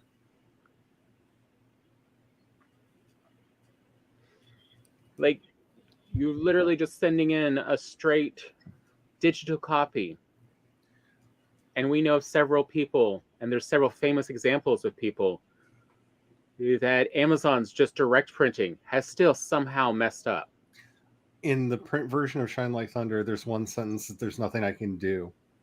The electronic version is 100% correct. And I don't know if any 2 printed versions of that book have that sentence the same in them. And I've had many people point this out. And when I had all of my copies at a book signing I was doing, somebody pointed it out to me because they bought it the night before, speed read the book, and came back to point out, like, I don't understand this sentence. And then we started looking through the books and found out that one sentence was different on every book. And I don't understand. I do not comprehend this. It makes no sense. Yeah. That is the book that makes me wonder if there actually was a phantom sex scene in it, because it's the same book that got me banned from Amazon for a while for having pornographic content in it, and there's not even a love scene in the book. So I don't understand what that. Maybe there was a magic edition that one person downloaded that had some filth in it. I don't know. I don't understand how Amazon works. But yeah, I had a under 18-year-old niece who read all my stuff. There definitely was not anything naughty in there, but she's 21 now, so I can do whatever I want. But yeah, just give up on the idea of perfection. If anything will save you in editing, it's giving up on the idea of perfection. As long as it's a good story, as long as it's an engaging story, as long as it's entertaining, no one's going to care about the small stuff. And the When people you- that do weren't into the story anyway. When people go to any performance of anything, do they ever afterwards talk about it was perfectly done? No, they talk about how entertaining it was for them, how enjoyable, and how much they want to repeat that experience. How they were on the edge of their seat. What would happen next? How they can't stop thinking about the story days, weeks later. It's fantastic. And the same goes for anything that is physically recorded, whether it's, drawn art or written or audio, it doesn't matter what form, it's the enjoyment people got from it that matters. And the rare exception that proves the rule on that, the only two things that I've ever heard people talk about the actual how well it was done is the high note in Defying Gravity when people go to see Wicked. They always critique the high note in that, and in Jesus Christ Superstar. Mm-hmm. And it's literally that one note that they're like, did they actually find a Jesus that can hit that high note? Did they actually find, right? But those are the exceptions that prove the rule. They're not talking about was the song perfect from Wicked performed perfectly? No, nobody's talking about that. They're just talking about whether the rest of the show was fun. But they will comment about that one impossibly high note in both of those musicals. I saw in a recent interview with Kristen Chenoweth, and she's like, I did that role for 7 months. That's it. I only did it for 7 months. I still am walking around, going to the pharmacy, and literally having a woman come up to me and go, it's 6:30. You need to be at the theater. They're starting in an hour. You need to be there now. And it's like, what? Like, I'm not in there.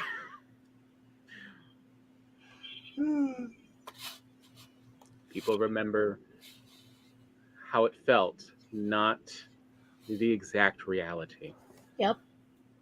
Because I really feel like, especially with a lot of us who are moving more online and embracing the internet more, either through, I know a lot of people are working on serials or just putting fiction up on Substack like I'm doing, or other things like that.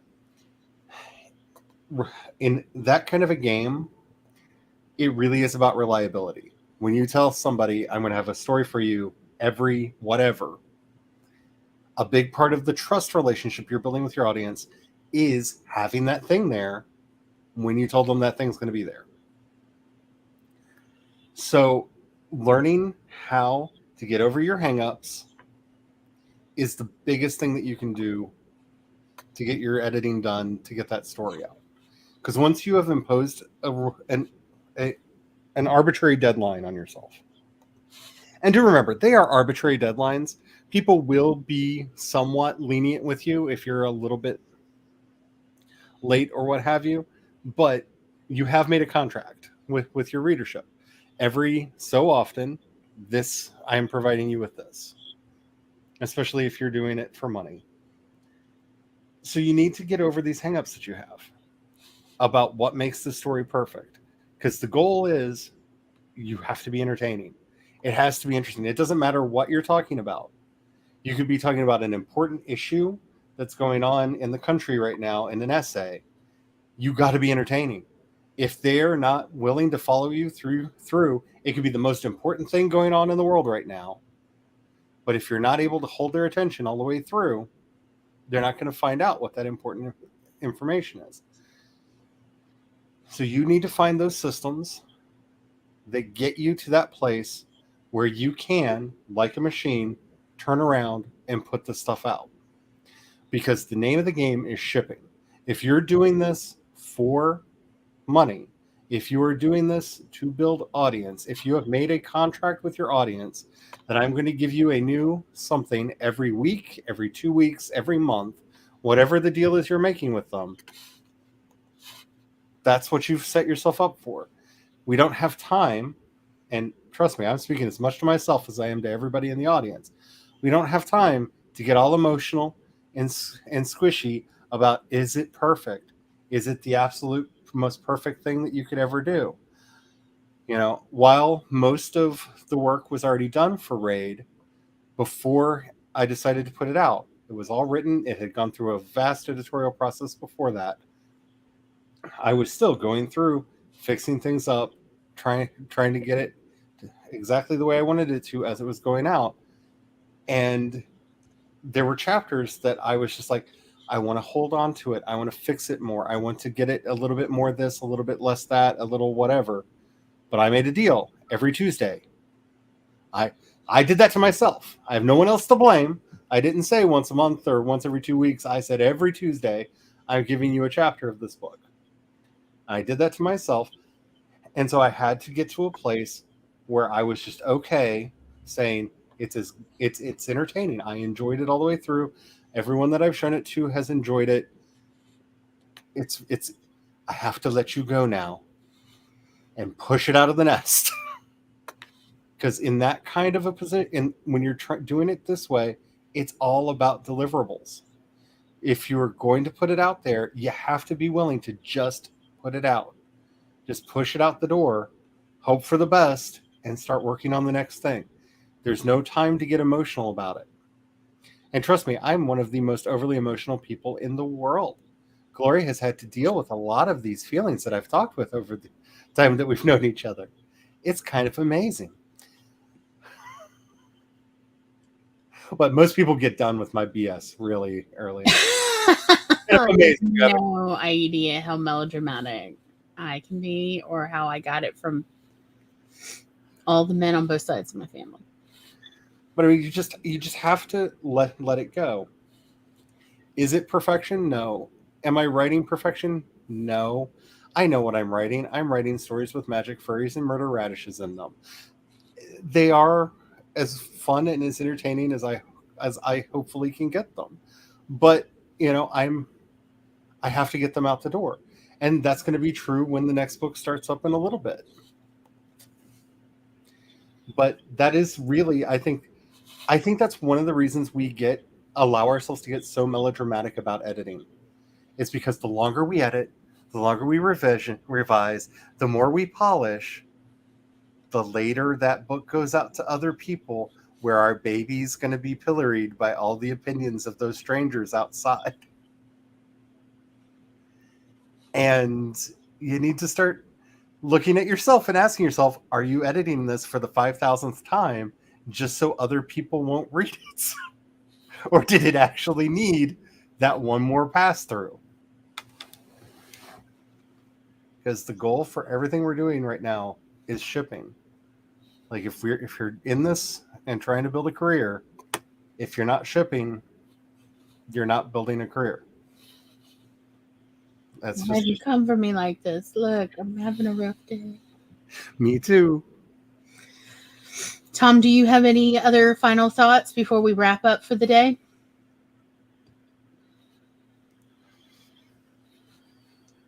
Not really. All I'd say is, and I think it's the same we always say, which is the whole point of editing is to make it more entertaining. If it's not making it in some way more entertaining, including by just making it easier to read or comprehend, so there's less thought required to enjoy it, why you need to edit? Yeah, like to me, editing is about making it more readable, more enjoyable to read, for clarity, for flow, because flow is part of that readability. And so that there's not like disturbing plot holes that will like take the reader out of the story, where they're like, hold up, do I know the answer to that? Where is this character? We haven't seen them in chapters. What happened to the character? They just suddenly stopped existing. What happened? Like that, of just, basic stuff. But that's really the point of editing. It's not meant to impress, your 12th grade English teacher. It honestly is not.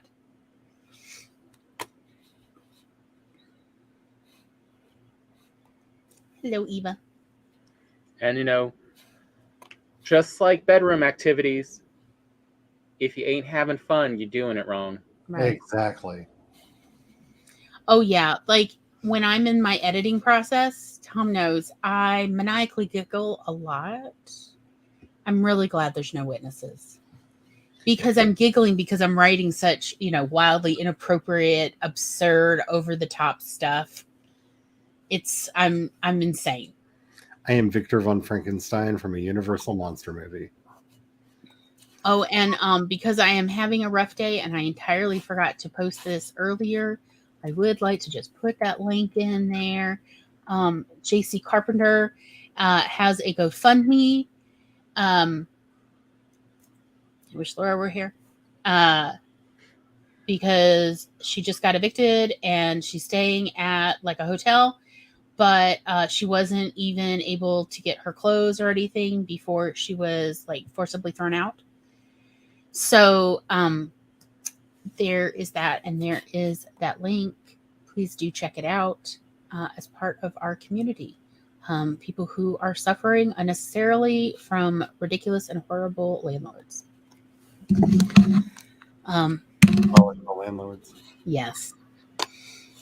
Right up there with lawyers. As Shakespeare used to say, first thing we do is get rid of all the lawyers. And the second thing we do is get rid of the landlords.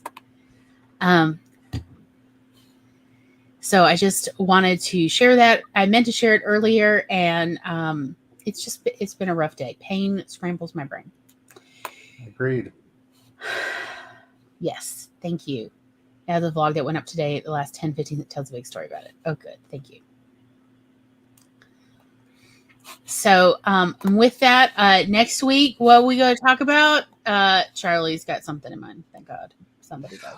Well, since I just finished doing a serial and have several more on the horizon, I thought we would talk about serialization and some of the things that I have learned from the process, both on Kindle Vella, which I did learn some things there, believe it or not, even though that was nightmare fuel land of horrors to be writing in.